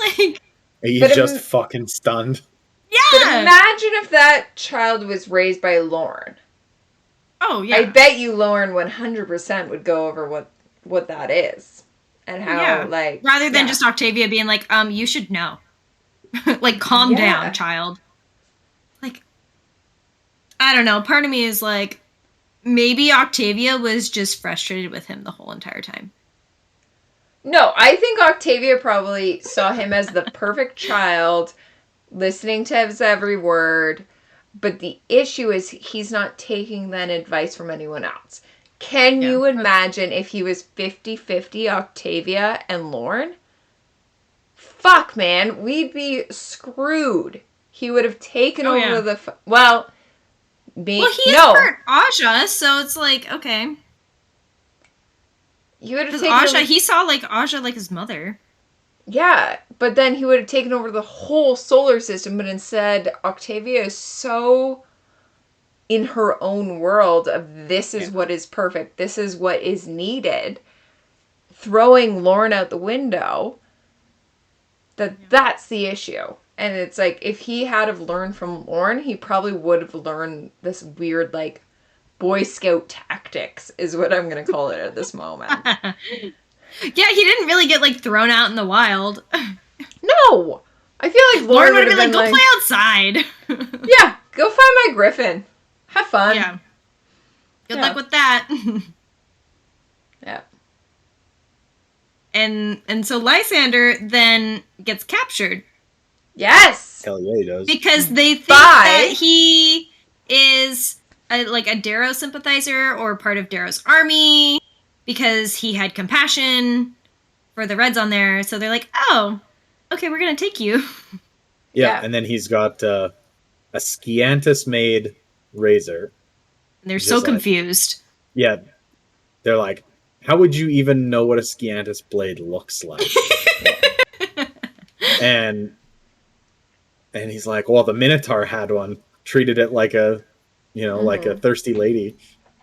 And he treats anything like a thirsty lady. I mean, let's be honest. Literally. And then so this is a quote that I've said about the fandom, the Howler's Den. If it don't fit, it's Howler shit. Yeah. If you don't fit in somewhere, you're probably a fucking Howler. Yep. Okay, but is that an insult? I mean, for them, yes. For yes, but I mean, for a Howler for us to have no, for a Howler to have Lysander. Oh. Compared to that. Well, so this is the interesting thing. I mean, I've been in the fandom 9 years now. Eight since Golden Sun. And it's my Howler friends. I look at them you're probably watching this. I love you all to bits. You're the best. You're fucking all outcasts. I'm a fucking outcast. Oh, it's I say that all the time. And it's like 100% like all of us found a home for a reason. But at the same time, like, Lysander has not found a home. And the Howlers could be it if he was open for interpretation. If he was open for that world. If he was open to accept. Lysander He already has this undeniable love for Darrow in theory. But he refuses to admit it.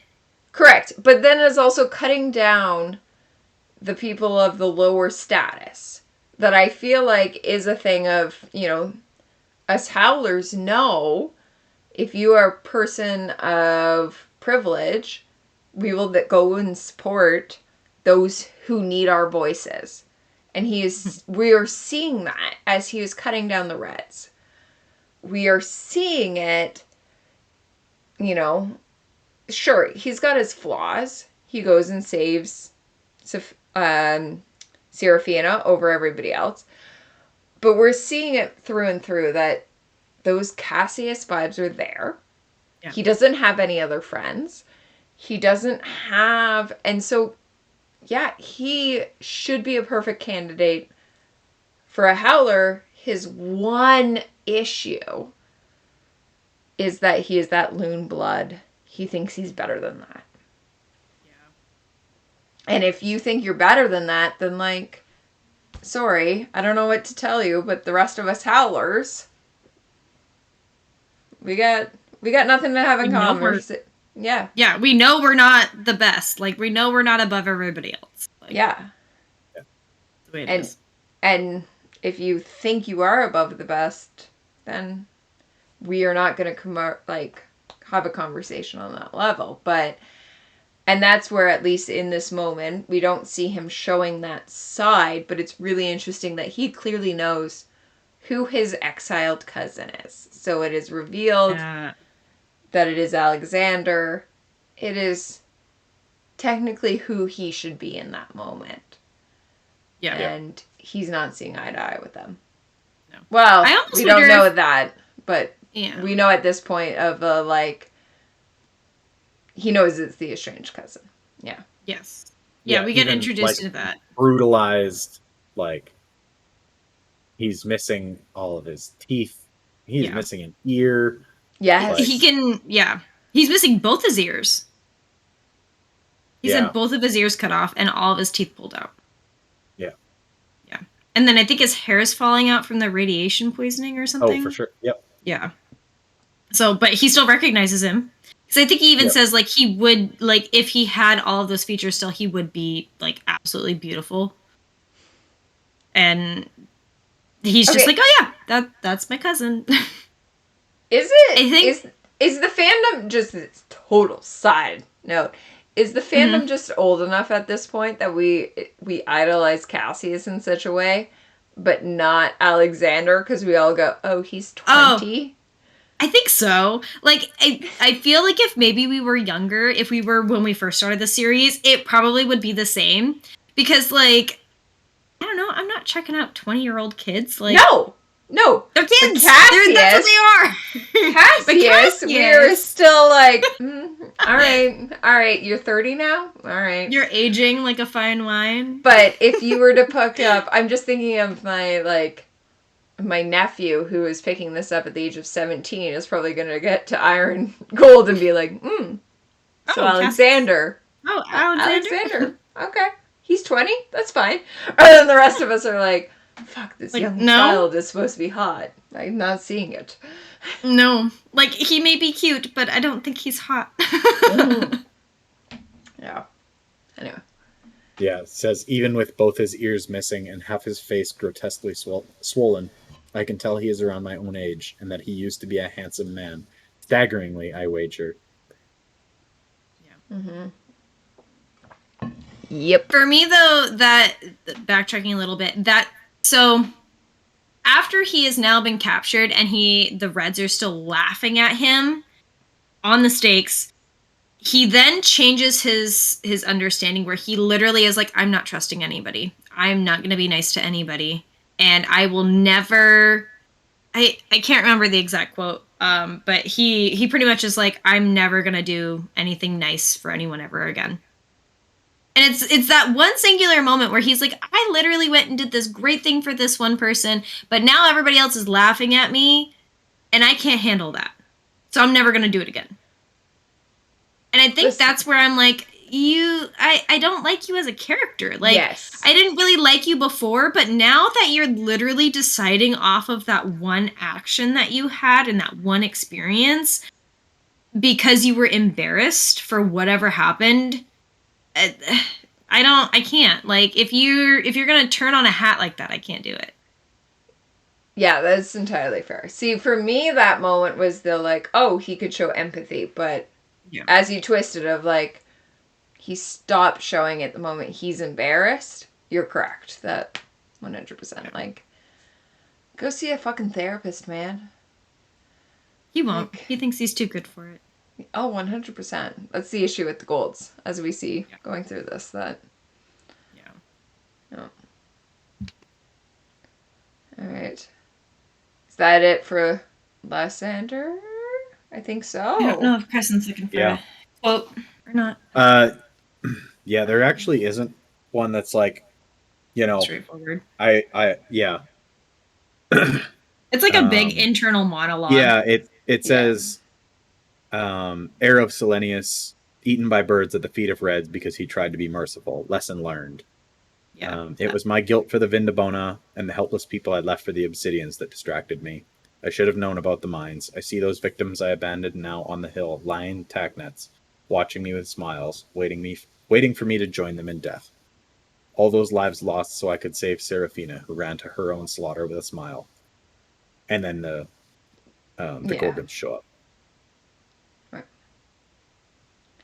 I do feel like that's probably character development on his part, though, where he is literally like, I am doing this all wrong. Yeah. And we'll see if he actually learns from that.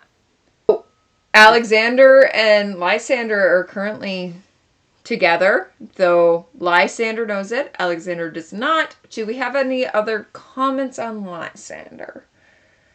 I can't wait till he gets tortured. I mean, yes. What? Oh, what? Bitch Sander. Bitch Sander. Cry Sander. I was going to say, how many names do we have for him at this point? So then we'll move on, and we're going to get the one chapter from Lyria, which I think it's a small chapter, but is an important chapter. Oh, yeah. Yes. We find out that she's finally alive. Yes. Yep. We also find out that she has been in there, like, contextual-wise, she doesn't quite understand, but one thing that I've kind of realized upon reading this is she's been in there maybe for 2 months. Yes. She's been in there for quite a while. She has no idea, but yes. Yeah. For everything else to have happened is 2 months. Yeah. And she's literally been in this, like, room with crazy noises and weird lights. Yeah, and inverting gravity. Gravity that changes. Which is very much the same as what Victra gets. Victra. Yes. At the beginning of Morningstar, other than the gravity. Mm-hmm. I don't think Victra had the gravity issue, but... Yeah, no. I thought that was a really interesting part where it was a bright white room and it was such bright light. The only difference was the color of the lights on the walls. And then it was the crazy loud music. Yeah. To the point where, like, Lyria couldn't even sleep. And when she did sleep, then the gravity would invert. Yes. Yeah. Which is, yeah. So. Of which then she finally got smart and tied herself so she would fall asleep, and then she would tie herself to the vent on the top of the ceiling and then sleep there. Like a bat. Yep. Genius. Yeah. I mean, it's like a little cradle at that point, right? Well, and she stuffed her ears and covered her eyes. Yeah. So that you can at least see a little and hear a little bit less. Yeah. Like, yeah, it's a fucked up area. This is, I think, I am the biggest Victra stan, and this is the moment where we realize how unhinged Victra is. Yeah. Here, let me just torture somebody like I was tortured. Yeah. Yeah, it is fucked. It is, there's no words for it. No. But yeah, and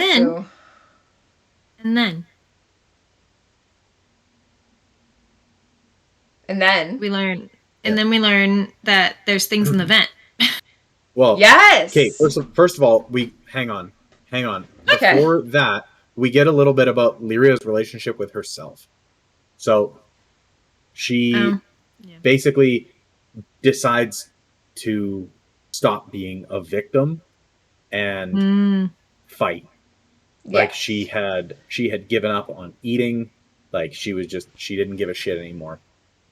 And she decides like, no, like I'm going to survive this. And she starts eating. She starts basically her taking whole mindset shifts. Yeah, exactly. Yeah, because she starved herself for whoever knows how long that actually was. Because like all of her food was coming through a feeding tube.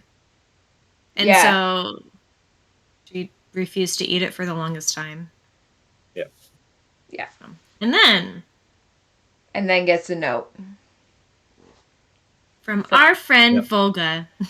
Which is very difficult, and you put this as one of the questions of the day. It's a very difficult thing of we as the reader trust Volga. We know that Volga's intentions are not Ephraim's intentions.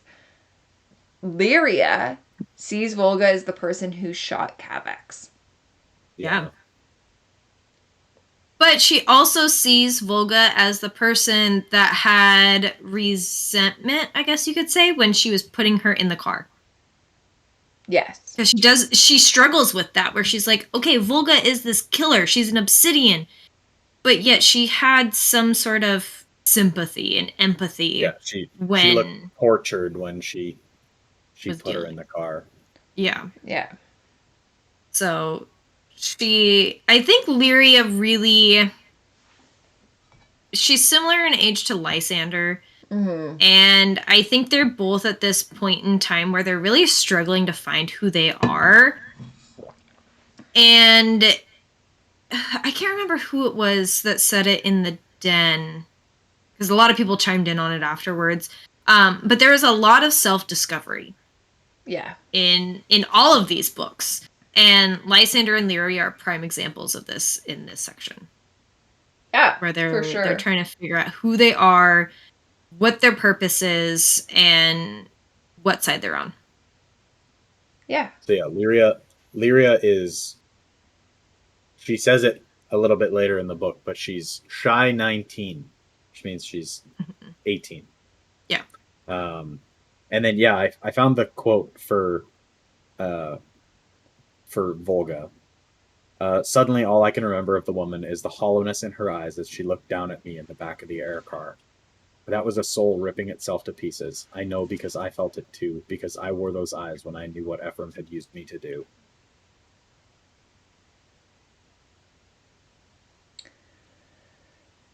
Yeah. Yeah. I would say there's some conflict there. Yeah.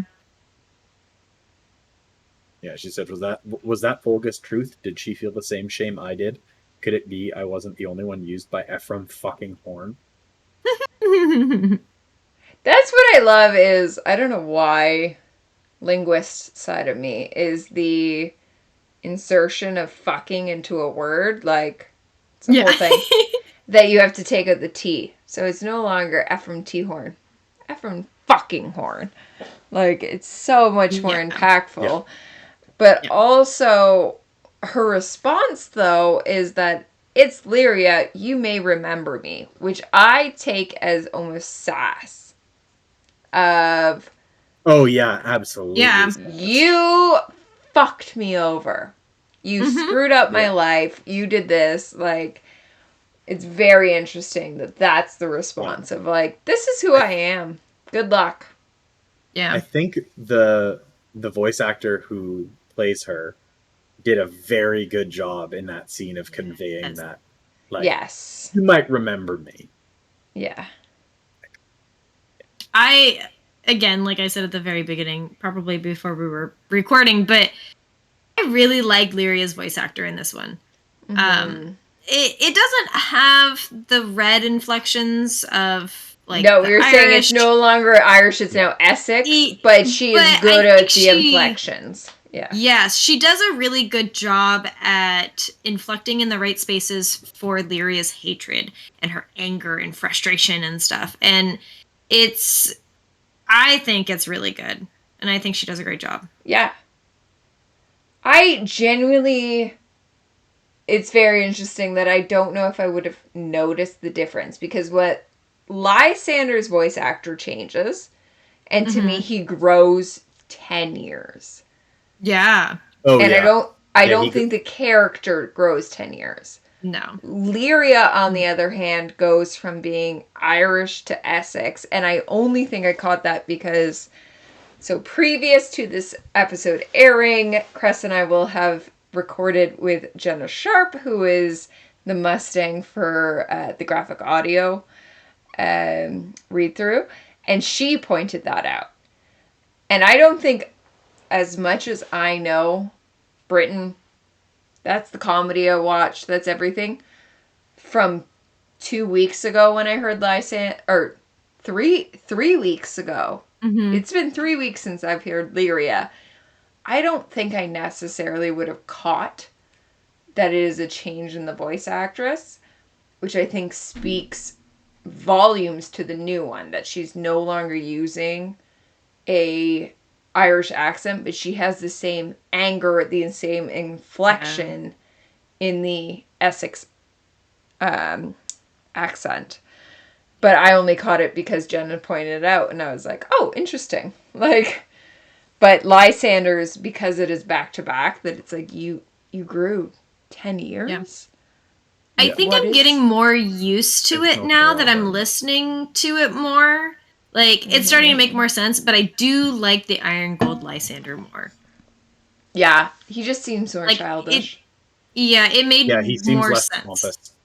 Yeah.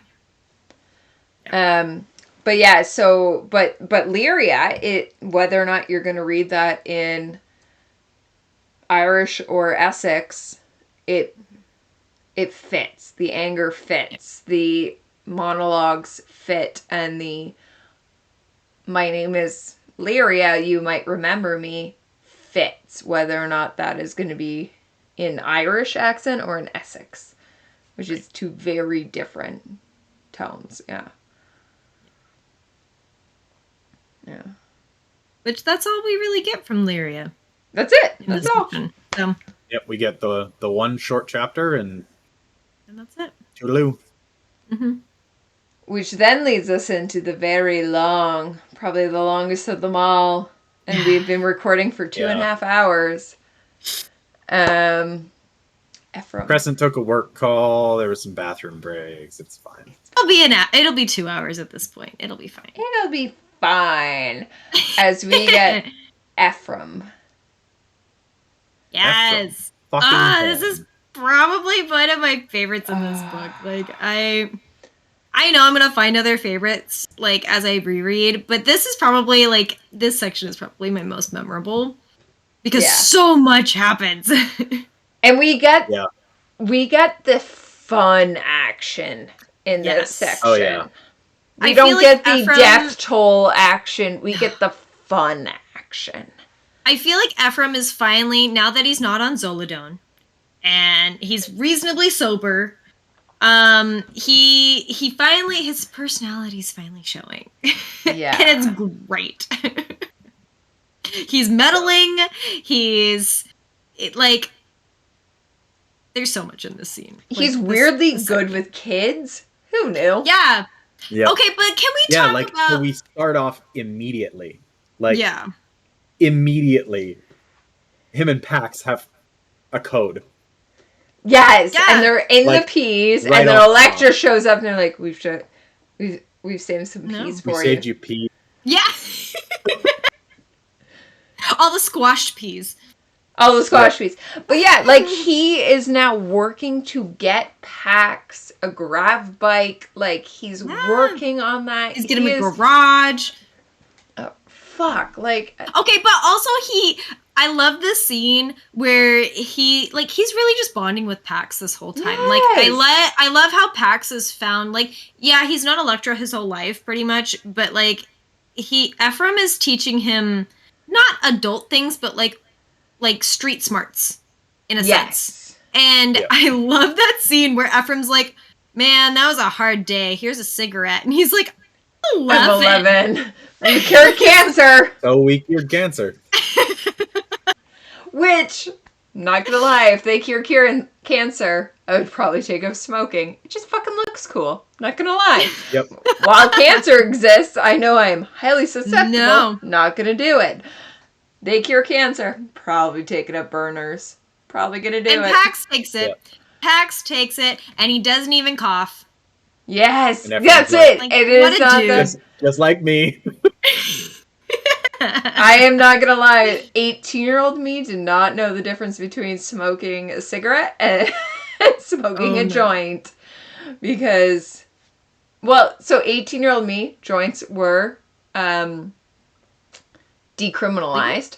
No, they were not yet legal, but they were decriminalized, which is a whole different fucking, who knows. Okay. So I knew how to take a joint, and then I remember smoking a cigarette, and the guy handing it to me, like, I took it, and he's like, you know it's not a joint, right? I was like, oh, fuck. And I was like, done. Pax? No, doesn't cough. No. He fucking knows how to do it. He's fine. Yeah. Yep. We also get Pax, like Mercury or Mars is strangely somber. Yes. In Olympia. Candles in the windows, forbidden song in the wind. Yeah. And then they're gone. Then, the queen has summoned you. Mm-hmm. Which. Okay, go on. And then she's just so blunt. That's it. So we get that she is seeing Wagner. We get she is seeing, which I fucking love that far in the future, we still get some of our favorites from now. I would love to know how far in the future we get, like, do the Beatles still exist? Rolling Stones, like, those aspects. But we get Wagner, and she's so fucking blunt. And I'm sorry, Sephi, like, how are you treating an 11-year-old child?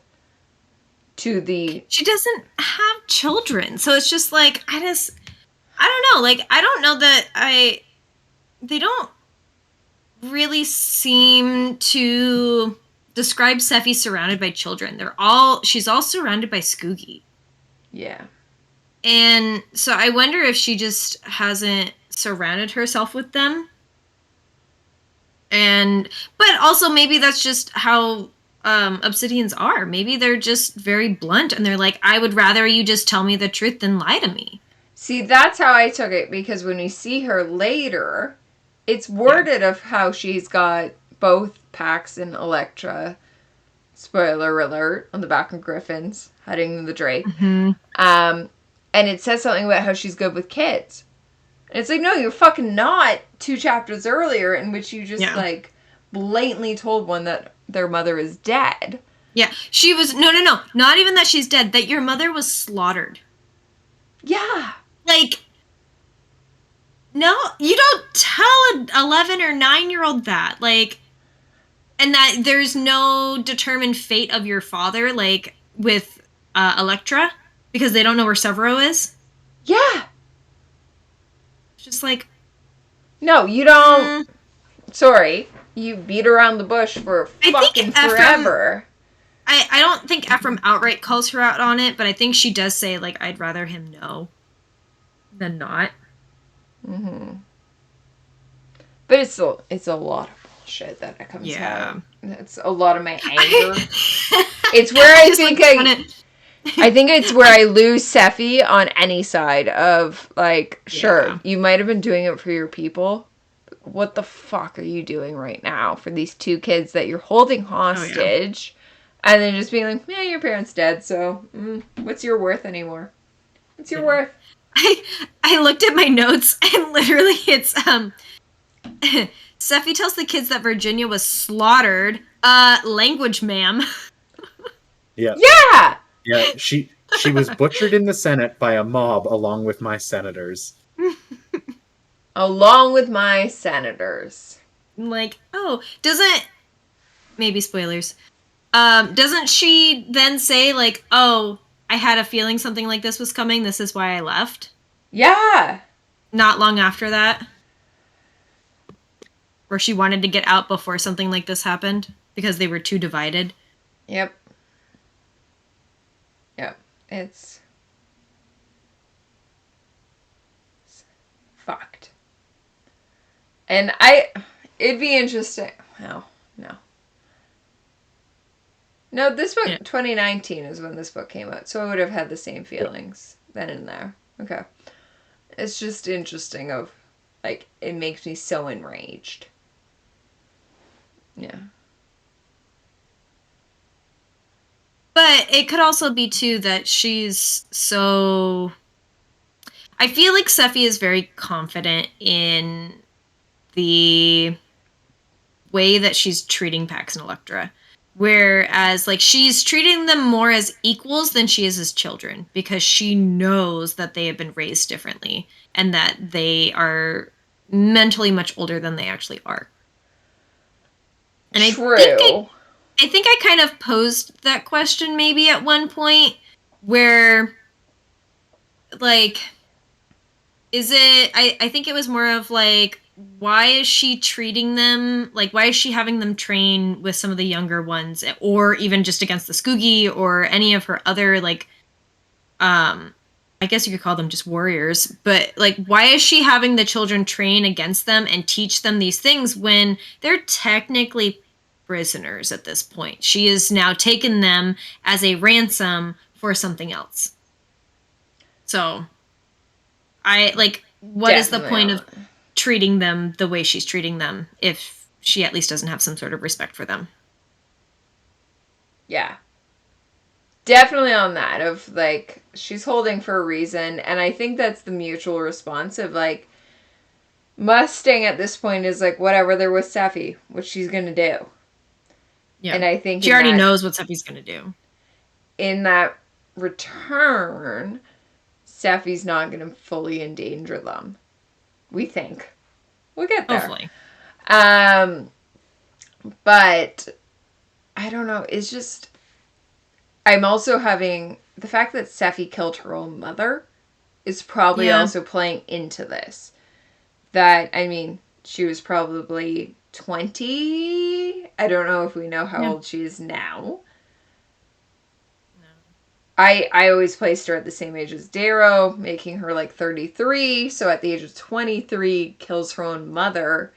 Is probably then seeing the 11-year-olds of, if I can go through this at the age of 30 or 23 and kill my own mother, you can do this at the age of 11. I'm just admitting your mother is dead. But still, that is two different worlds that she does not understand, that Obsidian is not the only world that is happening. Right. Yeah.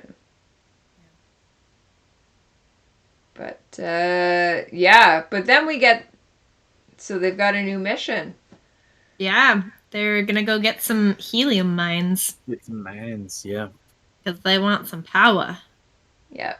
And, Ephraim doesn't quite understand that the walnuts are not walnuts. Yeah, I love... Okay, so that's my favorite scene. Hang on. We're missing the whole Kirtakon. No, fuck that. We just want that the walnuts are not walnuts. Okay, fine, go back. Okay, Crescent, acknowledge us. You don't want to talk about how Ephraim's pride in his work leads him to wager his life on his plan. Fine. And we also see Sephi's pink Amel. Yeah. Oh, yeah. By the Okay. 'Cause,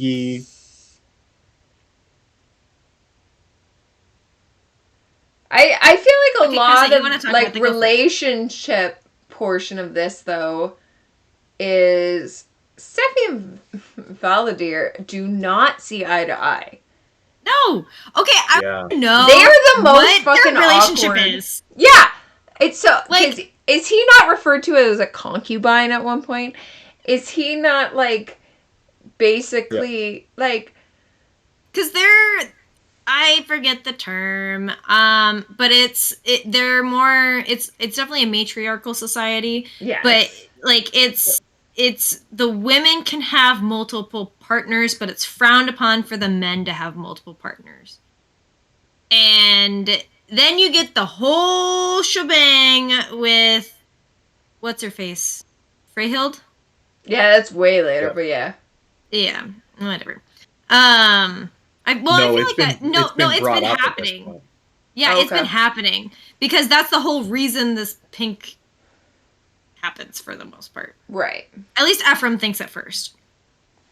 Right. And it's like, what are you even doing at this point? How did Valdir become your mate in the first place?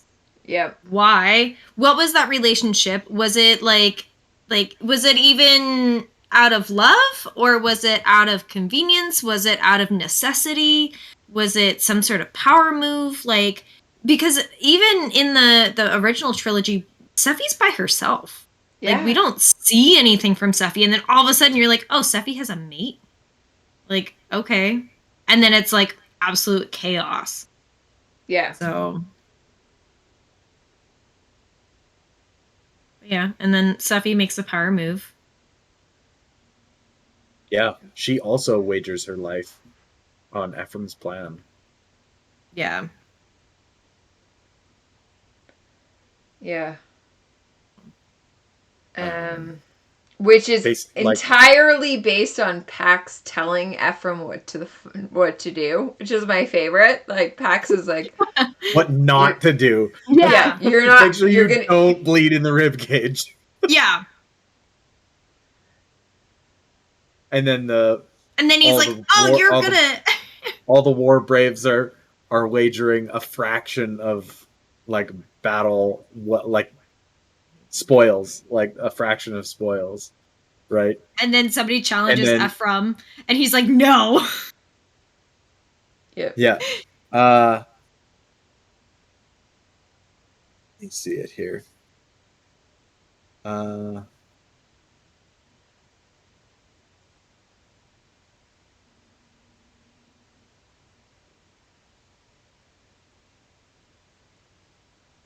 Yeah.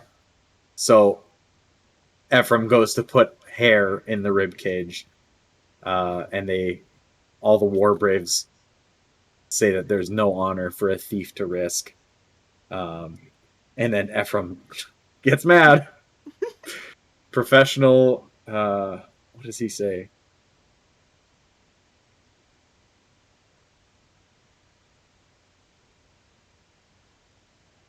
He may not even say it in this chapter. But yeah, he gets just pissed at them all. And all just because, I know what the fuck I'm doing. How dare you guys not trust me? Like, and then call me a dog? Fair enough. Spit on my honor. I don't give a damn, but don't you ever insult my work. And then he bleeds in the ribcage, as he was specifically told not to do. God. Yep. And then Sephi bleeds in the ribcage too. Yeah. Yeah. It's a shift to the new way. Because she takes a chunk out of, is it her arm? She like literally takes a piece of herself and throws it in there. Yeah. She the obsidian's quiet as Sephi walks to the ribcage. She plays with her long hair, then gives me a sinister smile and very casually draws a dagger to slice a chunk of flesh from her left forearm to toss into the ribs and match my wager. I'm sorry. Like what part of my arm am I giving off that is like not muscle that I need later? just a little. all of us have very, like, thin, I feel like, arms. So it's like, where can I give away that I'm not going to need later? Talking to a guy who pulls wrenches all day. Yeah, like I feel like we're all pretty... We're not carrying fat, and I feel like Steffi is not carrying fat, so where the fuck is she pulling from? Like... Maybe she's just got enough muscle she can sacrifice some of it. She's like, nah, it's fine. I'll put some res flesh on it. Okay, they can pay for Ephraim to get a new leg. I'm pretty sure Steffi can slap on some res flesh before she goes out somewhere. I guess. It just means that the, like, tribute means less, but sure, I guess. Yeah. I'm now, like, thinking of, like, where on my body would I give fat that I'd be okay with, and it's like, nowhere. Okay, but also, how big of a chunk did she cut out? Like, oh, that's true. It could be, like... it could be just a little sliver. Like, literally, it's, my skin. I'm gonna toss it. I'll pop it on there. Yeah. Yeah. But, yeah. So then we get, though, the Ephraim taking the walnuts. I love this. Oh, my God. Okay, talk it through. It's your favorite. Talk it through. Okay. Literally, so he pretty much is like, they're going and they're getting ready to jump out of their ship because they're flying over this area to go and pretty much dive in and take this mine. And he's like freaking out. He's like, oh my God, I need something to calm me down. He doesn't have Zolodone. Literally, he's like getting these cravings where he's like trying to figure out how to get something. And nobody's going to give him anything because they all know better. They're probably under some sort of like instruction not to give him anything. Yeah. And so he looks... Won't even give him the dust of a cut gram. No, nothing. He can't even snort anything. And so he looks around. Osgard has his back turned and he looks down. He's like, oh, he snacks on these all the time. It's like peanuts. I'll just eat some peanuts. And then he goes and he picks it up. He cracks one open. He eats it. He eats another one. Finally, Osgard turns around. He's like, looks at him absolutely furious and is like, you ate those? He's like, yeah, they're just walnuts. It's not a big deal. And he's like, they're spirit berries. He's like, I thought those were actual berries. And he's like, yeah, what is walnuts, jackass? Yeah. What is walnuts? It's like, oh shit. And so literally Osgard goes and shoves his fingers down his throat and makes him puke everything up. And Ephraim still gets some ridiculous trip out of it. Like, I don't even know how many he ate. Where Osgard just eats like one at a time. I think he eats like 3 of them. Yeah, because he's like, it's fucking walnuts. And like, in the manner of like, if I was to go upstairs, there's like a whole thing of almonds upstairs, and you just take a handful. Yeah. Fucking want some almonds? They're upstairs. It's fine. Yeah. No, he's got also like walnuts. It's fine. Okay, not to mention that Osgard eats these like he only eats one at a time, but he's also done this for years. Yeah. So he's probably built up whatever tolerance there is to this, and Ephraim is like a fraction of his body size, and now has just eaten at least 3. Yeah. Like. Dude's gonna trip hard. Oh, trip hard. And it's it's beautiful. It's my favorite. Like, I can't. Like, my favorite part is how well Pierce writes it of like, yes, he is tripping, but knows he's tripping. Like, it is like. He knows. When even he's like, I love drugs. I love drugs. I should be in this. Like, I should like this. Yeah. But this is really scary. Stay atop the high. Stay atop the high. Stay atop the high. I was going to say, for legal reasons, we'll throw out that Crescent and I are in a country that more things are legal than other countries. But like, this is a high, this is not. Stay atop the high, whatever you're doing. And, like, we're seeing that in this moment of Ephraim says, like, stay atop the high. That, like, it's like, I know I ate the fucking brownie. But, like, what is that? What? I know I ate the brownie, but it's like, stay atop the high. I love it. Yeah. I love how... The first thing he says is, like, what spirit berries do? To see spirits and hear gods. literally? And then it's some sort of hallucinogen. And that's about all I know. I look at my hands. Are they vibrating? The roof of my mouth tastes like chalk and asparagus and ice cream. Will I die? And Oscar Chalk, just says, asparagus, and ice cream. I'm sorry. What does ice cream taste like on its own? Is that just vanilla? Is it chocolate? I'm assuming vanilla. Okay. It's apparently who knows? chalk asparagus ice cream. Yeah, but like... Gross. Yeah. That's, horrifying. And then he goes and he's watching everything that happens, because now it's like Sephi comes up to come do her big speech. And he literally is like, oh my god, is that a goddess? And Oscar's like, no, that's Sephi, dude. And he's just like, she's beautiful. She looks fantastic. My favorite, though, is that when he finally turns to look at Osgard, he yelps. He just, just the way I imagine this scene is like, it feeds my soul on just like the humor after all of this other stuff that's happened. Oh yeah, that's it. Like you just have to read it as pure like what the fuck? Like yeah. Like I think he explains it as like, oh, I look at Osgard and he's wearing his mustache or his beard is smoke and he has a demon face or something. Yeah. he holds back a yelp. His laugh is cruel and mocking, and when he looks at me, lightning flashes in the veins of his black eyes. The whole world goes dark behind him and begins to tremble and distort. I fall down. Oh, old boy's not having a good time. No, and then he goes and he finds his rifle, and he's prepped for war. And he puts on his stuff and his grav boots, and he's like, I got this real bad, like, rifle, and it's the best ever. Yeah, and I got this, and he jumps out. And then he realizes Osgard tells him to stay or something. Like, as he's leaving, he registers what Osgard was actually saying. Yep. And he's within the armies of the enemy, shooting them up with his real bad rifle. And we learn it later. Yeah. So fucking it's not mop. intact. And everybody's laughing at him. That's the only reason they didn't shoot at him besides the fact that he was a gray. Yes. Yeah. I point my rifle at them, pull the trigger, and shit down my leg, because I am alone amongst a pack of hunter-killer robots, and it is no rifle in my hand. It is only a mop. That's just...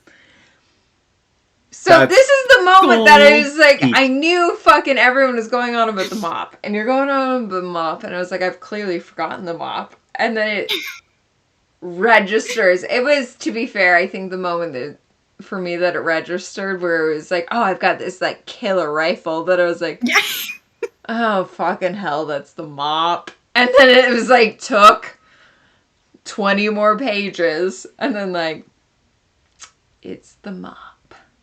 I want to know if he really like dressed himself though in like full like normal battle gear, or if he's just wearing like some high-vis vest or something that he just jumped out with. He does have grav boots. He did get those. But, like, I want to know what else he's wearing. It says he tries to belt on some armor, and it's too big. Is it just a tool belt? The way it's written is, I'm assuming he took whatever it was off because it was too big. And then he finds the grav boots, and those, like, they latch way high up his legs. Like, they're almost knee-high boots. And, yeah. Oh yep. My God. It's fine. He survives and comes out as the, like, overall hero of the battle. Because everybody's like, what did you do? Yeah. He, in no armor, essentially, it looked to everybody else, just screamed down and janitor's falling, face down a bunch of hunter killer robots, and wasn't shot and killed because he was a gray with a mop. Not because he was touched by the gods. But he'll never tell. Yeah. Why would you? And so he gets invited to the Hunt of the Last Light in a real dragon of a spectacle. Oh. Yeah, so Skipper, this is your favorite scene. This is my favorite scene. It's really funny because people will know if you're in the den that I don't ever remember chapters numbers. So Crescent knows them. Then I'll be like, what's my favorite chapter? And he's like, 44. I'm like, thank you. Noted. And so even leading up to today, I was like, oh shit, 44 is included. And I feel like I would have encroached on it and been like, what is happening? But I knew because Crescent tells me that 44 is my favorite. And this comes, and I don't think I'm the only influence of this, but when I was at Iron Gold tour, I asked Pierce why he did not include a dragon. He's like, it felt cheesy. Chapter 44, we fucking get the hunt, and it is for a drake, up for debate of whether or not a drake has wings in real mythology versus not, but we will count it as a dragon at this point. Always count it as a dragon. Carved, it's fine. Yeah. A drake is always a dragon, whether or not it has wings, depends on your mythology of this.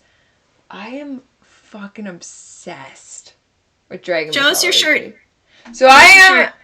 Okay, well, so I am Be a Dragon, which is actually from Game of Thrones. My glass today is a Targaryen glass from Game of Thrones. While we're talking about shirts, though, what are you guys wearing? Because you have better merch than I do. You actually have Red Rising merch on.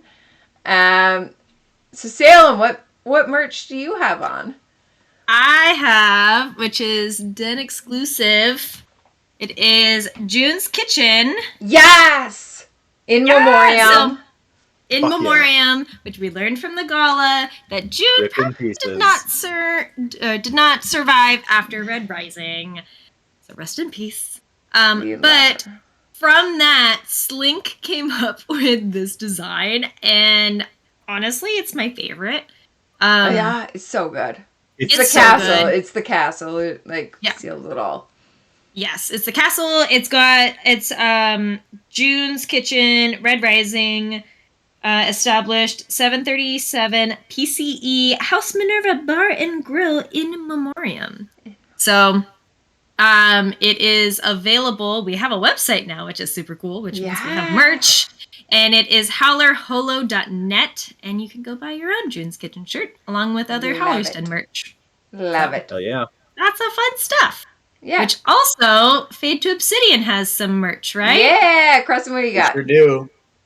I've got our main logo shirt.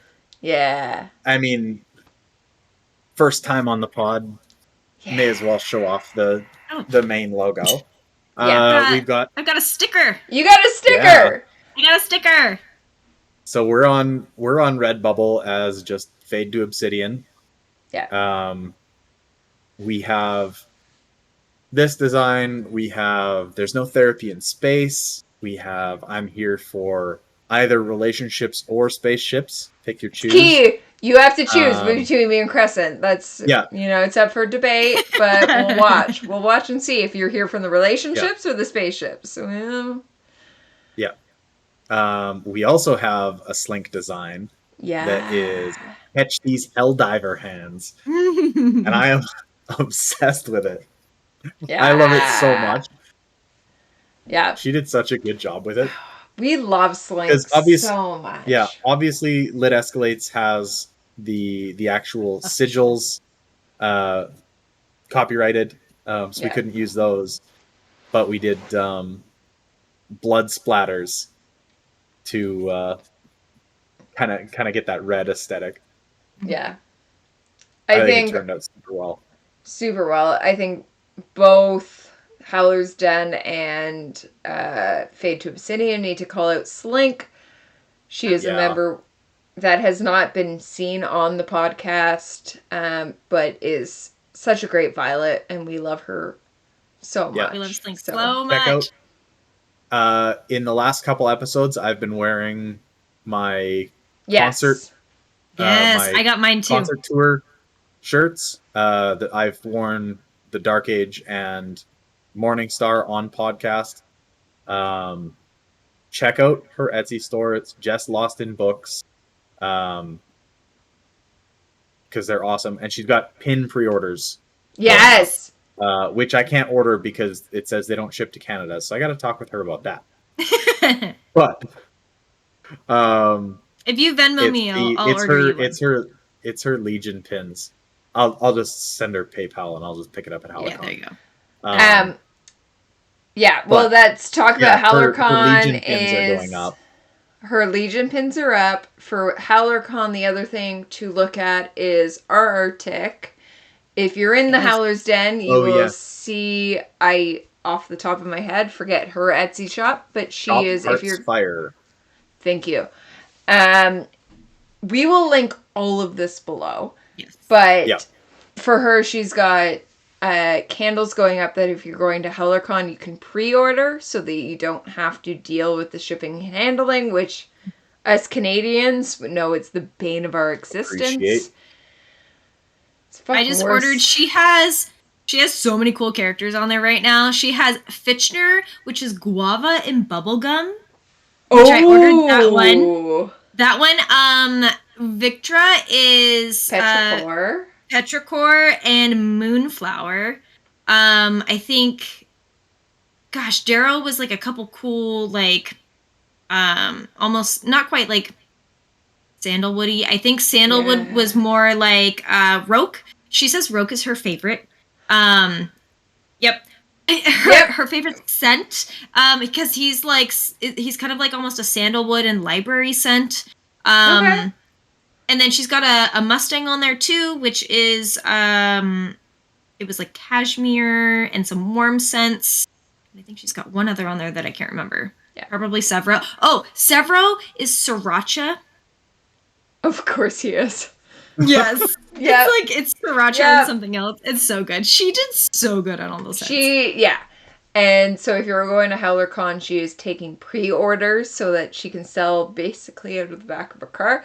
But so that we do not have to pay shipping and handling, which for us Canadians is the big issue. But yeah, so thank you to Slink, to Arctic, all the work who's done Enigma literally put together, like, he was like, let me make you a website. This is my thing. Like, I'm the green of Pegasus Legion. He pretty much made all of the website and then linked it all together. And then I did the little, like, verbiage stuff. And that was it. But so give him all of the kudos because he did such a great job. He even has graphics on the website that the stars move, so it looks like you're going through space. Oh, fuck. If you were on the Howler's Den and you were questioning Orion at any time, it is an enigma. I sometimes will talk through I sometimes Orion. do it too. We have fun of It's mostly Enigma. It's Enigma, and so kudos to him. And so check out Howler's Den, check out Fade to Obsidian. We're having so much fun with that. But yeah, we love new merch. Yes, we love it. And I have a couple others that I'm like getting ready to put out too. So there's more stuff. So Pegasus Legion's seen it, but nobody else has. Could you maybe wait until like after HallerCon? So that's our issue. Aren't on spending hold. I don't think you understand how much the US dollar costs versus the Canadian. It's incredible. Oh no, I know. I live by the border. I know how much. Yeah, but you get the good way. You get the good way. We do not get the good way. We're fucked over every time. My bad. It's not my fault, but whatever. Anyway. Dragons. Thank you, everyone, for that. Yeah, so my shirt, Be a Dragon, is... Does it have a dragon on it? No, Is that a dragon's okay. tail? Oh, no, or is that's her that... necklace. I know, I saw you messing with that earlier. Okay. Okay, so I am wearing a Be a Dragon. I'm gonna... Because this is my pride and joy that I, like, spent 2 years being like, do I need to buy the dragon necklace? And then I was like, no, when the fuck am I gonna wear that? Because this cost $200. Yeah, so it just sits, and I've only worn it one side of the house because I'm so scared it's gonna fall out. I own so much dragon merch, though. So this is one of two eggs. No, it's the other way. One of two eggs. The dragon is on there. I can hide shit in there. I own 2 of these. I own... This is a quarter of the books I own about dragons. Quarter of them. My little dragon that holds my D20. It's so cute. Yeah. Anyway, I have a dragon tattoo. Most of the den knows that. Dragons are my fucking jam. And so when it came to Iron Gold, when he got to the end of Romulus Ora, I figured a dragon would show up there. Talked to Pierce about it, and he's like, oh, I was told that's too cheesy. So my world, I went, fine, this is science fiction. We're not going to play in that world. No. Chapter 44. We fucking get a dragon. Technically a drake. Technically doesn't have wings, but is still a dragon. You're thinking Komodo dragon. Pierce put wings on it, which technically makes it a wyvern. We're fine. Fucking love this chapter. And it's really funny if even today someone is like, yeah, I got chapter 44 is like my favorite chapter. And she was like, I don't have to take you seriously. And I was like, I'm the only one in the world that thinks that this is their favorite chapter. Fucking love it. And not only is it we're dragon hunting. We're dragon hunting on the back of griffins. With the 2 most valuable children in the solar system on the fucking back of griffins. Like, I just love every sentence of this chapter. It's just epic to me. But yeah, so we get the obsidian, because they've won a battle, they've got to take down the drake, which is popular in this area. Is it in celebration of the end of summer? Yeah, hunt of the last light. Yes, last light. Yes. This is where the sun goes down for the last time, I think. Yeah. Yeah. Which is very reminiscent of our own North Pole. Where... And yeah, like... And it's supposed to be a beautiful...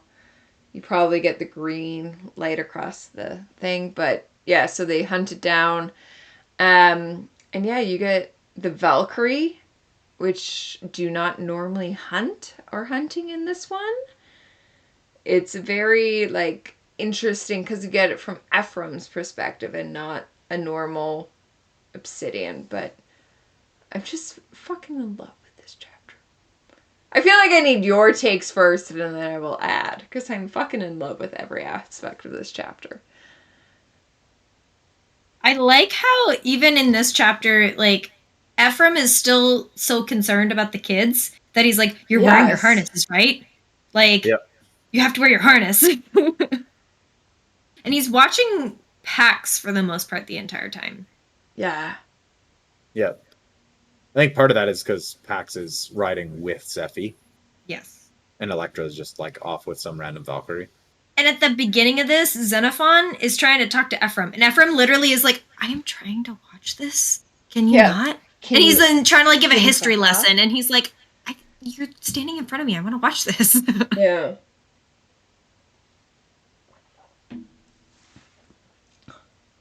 Yeah, it's just so great of... You get the obsidian point of view. You get an outsider who... I assume... Ephraim, knowing what the Carvers have done, have seen probably some pretty fucked up creatures. But I doubt he has ever seen a drake or a dragon at this point. and you get, I don't know, it's just, for me, Also, like, it's just, this is when it crosses into fantasy. And I love that.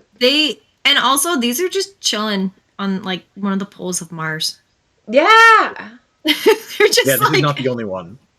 yeah, like, they're just hanging out, like, drakes exist on the pole of Mars, whereas we had the first whole trilogy on Mars, and we didn't even know. I just love it. Yeah. I do think it's really cool, though. Like, I do enjoy that little crossover of fantasy because he does set it up, like, Pierce sets it up to have that fantasy aspect. And I know he's said multiple times before, once he finishes this series, he wants to go into fantasy. And you can kind of see those hints of this in here. And I like having the ability to have carvers that create whatever you want. And then, of course, there's people that are still going to read fantasy stories, and they're like, oh, yeah. I want that. But, I want whatever that thing is. That's a drake. I want to make a Hydra and have it kill zebra cores and digest them and then hunt them for sport. Like, that's... Yeah. Yeah. It's... I think I give it up. And Pierce, like, when you look through, based on his background of military history, all of that, I feel like he actually leans more fantasy than science fiction. And I've even felt that, like, when I describe Red Rising to people, like, I've described it a million times, I feel like, I tell them that it is a sci-fi genre, but Red Rising, the first book, feels very fantasy. Because you're not really in space as much as you could be. Like, everything with the Institute, yeah, there's futuristic stuff, but it does kind of feel fantasy. With the fact that they're living off the land for the most part. And then you get Golden Sun, Morning Star, Iron Gold, and it's all space opera after that. And then it's kind of nice to come back to some little fantasy aspects. Yeah, but I would also argue that my own point of view, Star Trek, 100% science fiction. Star Wars, I would argue, is fantasy. Yeah, I could see it. It's like it's space fantasy. If that could be a genre, space fantasy. Exactly. Because I think the difference between the two is whether or not it is rooted in science. Arguably, Red Rising is because, as you guys have decided proof to me, the planets move or whatever shit. But... We're not going to have this argument again, Skipper. We're not going to have the argument. But fantasy... So science fiction is rooted in science. Mm-hmm. Fantasy is rooted in magic. Yeah. And when it comes to Red Rising, there is a lot of aspects that, yes, in theory could be science fiction, but based on where us, as the current 2023, is rooted, that is actually fantasy. And that's the carvers are fantasy. They're not actually science fiction at this point, they're fantasy. So that's where we get into this. And so that's where my little heart leaps for joy, because I fucking love that the carvers have made the mythical creatures, which makes it a fantasy, but whatever. We'll get into that much later. But we see in this point, they're chasing the Drake. So you've got Pax behind Sephi. Elektra is behind... Freyhild. Thank you. Freyhild, yeah. And they're going after the Drake. It is clearly a tradition that is held throughout. But something's wrong with Sephi. She cannot pull the bow back. And therefore, Ephraim has to kill it. And you have now divided what is supposed to happen. And because it's not, you're not supposed to kill the Drake with weapons. Correct. You're supposed to kill, like, you're not supposed to kill it with firearms or pulse or whatever. It's supposed to be traditional And there's like one spot, like Xenophon tells him there's one scale section underneath the eye that will pretty much kill it. That's what the carvers put into it. Yeah. Yeah. And we get to see that, like, even though it's against the creed to kill this Drake with a firearm, like, Valdir, it's like, no, give him your rifle. Yeah. And then, like, blocks the starlight out of the scope. This is not his first time being a spotter. And, you know, lets Ephraim take the shot. Yeah. Helps him, really, take the shot. Yeah. Nearly misses Freyhild. Yeah, burns her shoulder. Mm-hmm. Yeah. But does manage to take down the Drake. Yeah. One thing that I thought was kind of... Oh, sorry, one thing that because I feel like even in just... Because I've now listened ahead almost 2 weeks worth. And it's interesting all the connections I'm making. I feel like this time, I feel like that is similar to Native Americans or First Nations, and like with beluga whales. Okay. In respect to, they're not, like, nobody's allowed to hunt whales. Like, Yep. except for if it's part of your indigenous traditions. Correct. And I thought that was kind of an interesting connection, because it was like, oh, like, I feel that, because then they go and they talk about how they use literally every aspect of the Drake in the end. They have a purpose for literally every single thing. And the reason why it's not killed with firearms and that kind of stuff. And it was an interesting little connection I made. Well, and not even beluga whales, but us as Canadians are taught every use of the buffalo. Yeah. And that is what the indigenous use, is every use of the buffalo. Or bison, depending on where you're sitting. But, yeah, 100%. That is a good, fabulous connection that I think the Obsidian, as much as they are supposed to be Norse, they lay quite a connection to the Inuit and the indigenous of North America, just based on, like, the Arctic is the circle, but that's a great call out there of beluga whales for sure, but the bison as well, the Drake. You're gonna use every single organ, every single flesh, yeah, for sure. Mm-hmm. Yeah. Yeah, and then at the end of this section, we get Ephraim calling out Valdir. Yeah. Is that the end of this section? First of all, that's right at the end of 44. Oh, yeah. Right at the end of stop looking at her like that. We know who you should be to Steffi, and stop looking at her. Yep. Yeah, the queen knows. Well, he also tells Freyhild. Right? Or am I spoiling that? I think that's spoiling a little, because I've only read up to 44. I think that's next chapter. Is it that? Okay. I get those confused. Yeah. I mean, it's within the same. Spoil just a little bit, but you are supposed to be meddling. You're like loyal to Sephi, but you keep luring.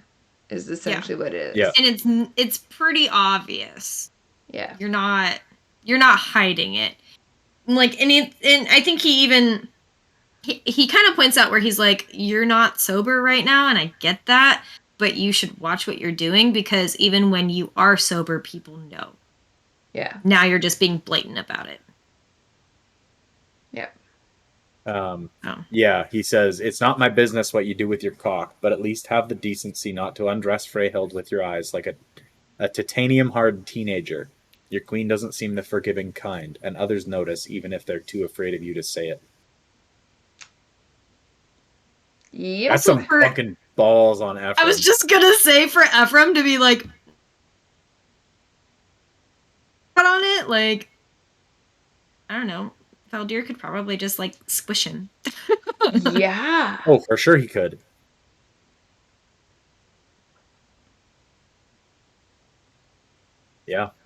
And Valdir, doesn't he just like, because he literally went to go take a shit. Oh my god, it's the fucking most awkward that I'm like... Oh yeah, it's a very weird encounter. He just gets up and he's like, okay, well, cool. Yeah. Leaves the chat. Yep. Yep. But I think that's like, you guys will probably explore that way more in this next section, but that whole relationship dynamic is just ridiculous. Like, from what we've read up to here, I just want to know what's going through Valdir's brain, and then Freyhild, and like, and how has Seffi not just put a stop to it? Yeah. At this point, like, I don't know. It's an interesting dynamic of, so we know that the women are allowed to be with whoever and the men are not. But like, I'm so untrusting that the moment like I heard Valdir was doing whatever, I'd be like, fuck you.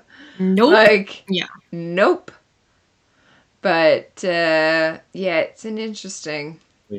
Yeah. We do eventually find out why Seffi doesn't care so much. Yeah, but at this point, or doesn't appear to. Yeah. But yeah.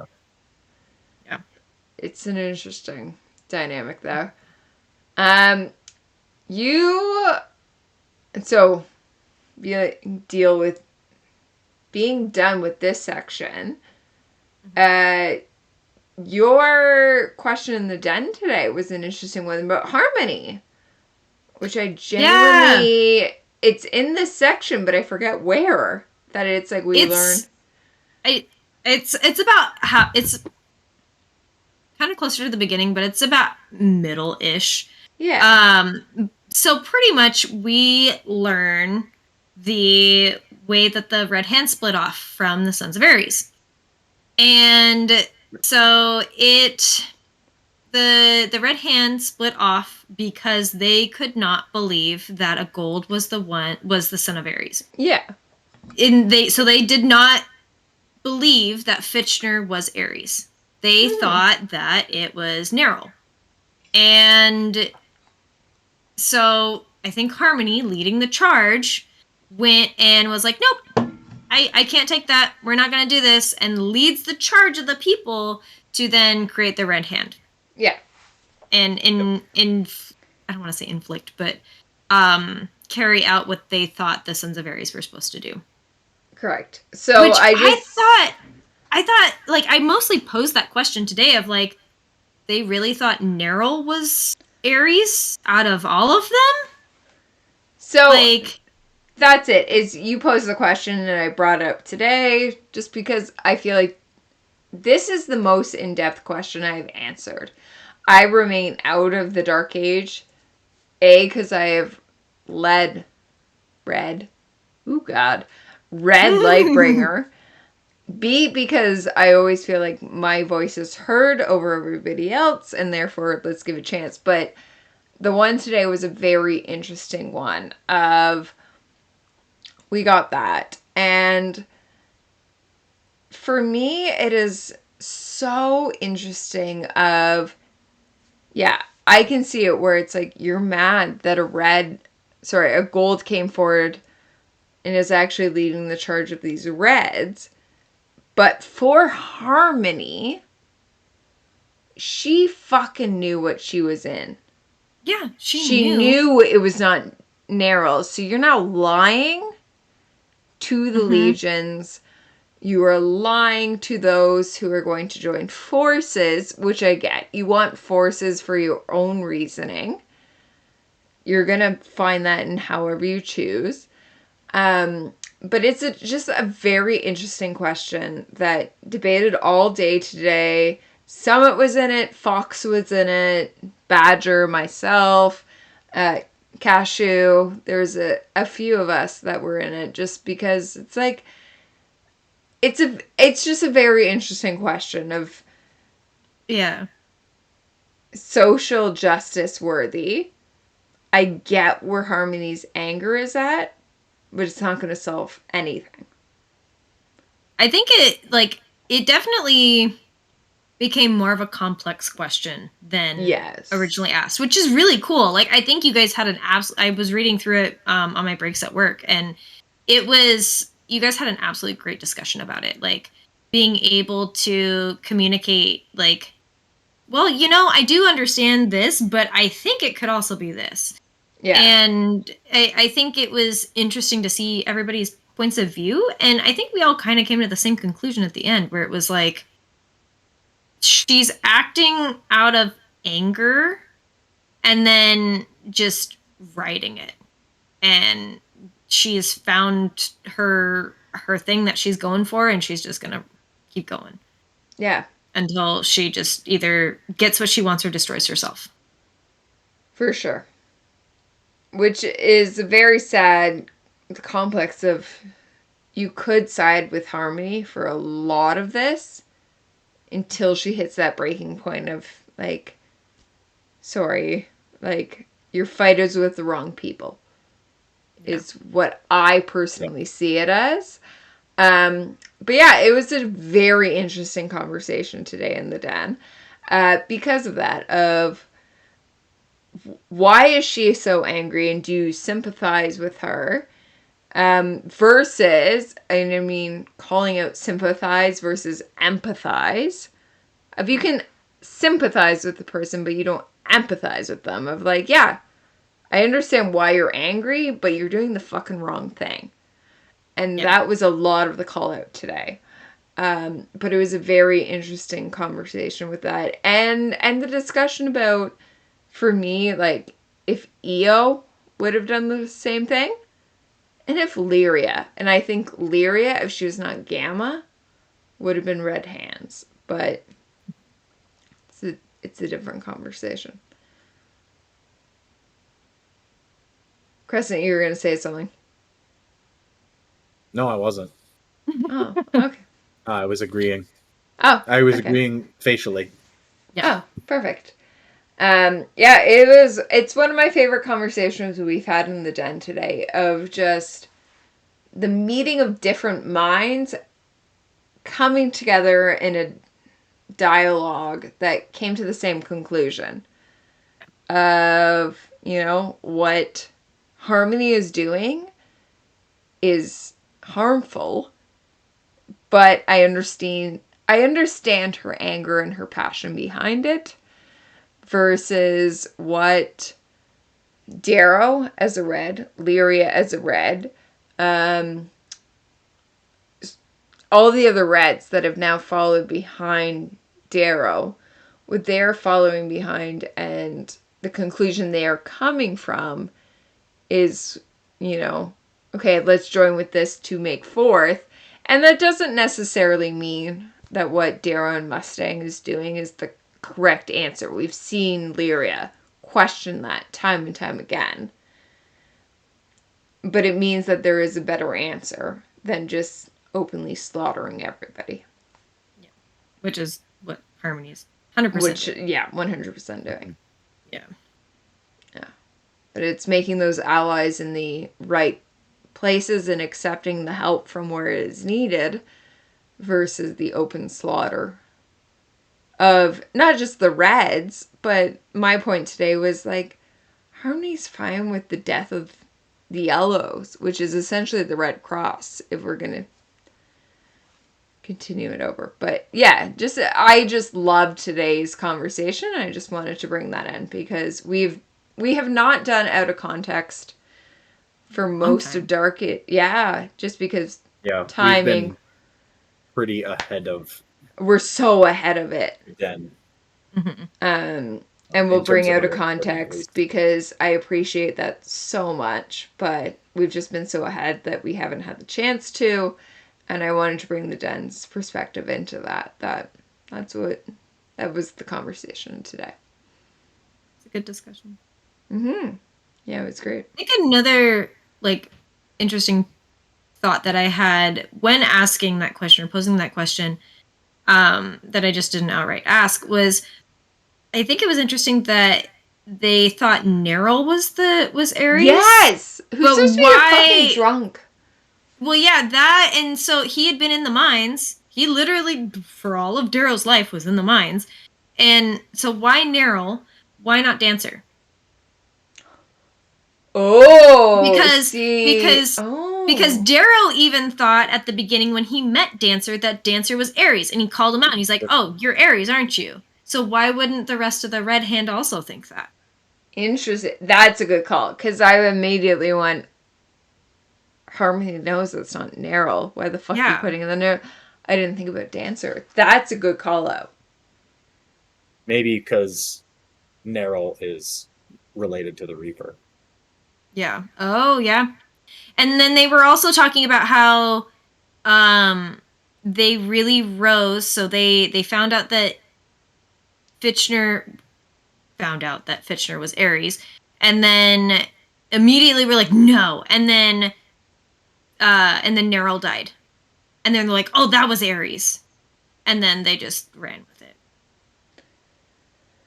Yeah, that's the part that's like, you're fucking blinding yourself, and yeah, I can't. Because I mean, I guess they can't believe that somebody that's still alive would be Ares if Ares then got transferred over to Severo. Right. So I guess that would make sense if they thought it was the Neryl, because then Neryl's out of the picture, and then now there's a new Ares. Yeah. Okay. Yeah. I mean, I don't know that it makes sense in their brain, but they are the Red Hand, and they're gonna think what they want. It makes sense in their brain, but yeah, not in everyone else's. Exactly. Yeah. Okay.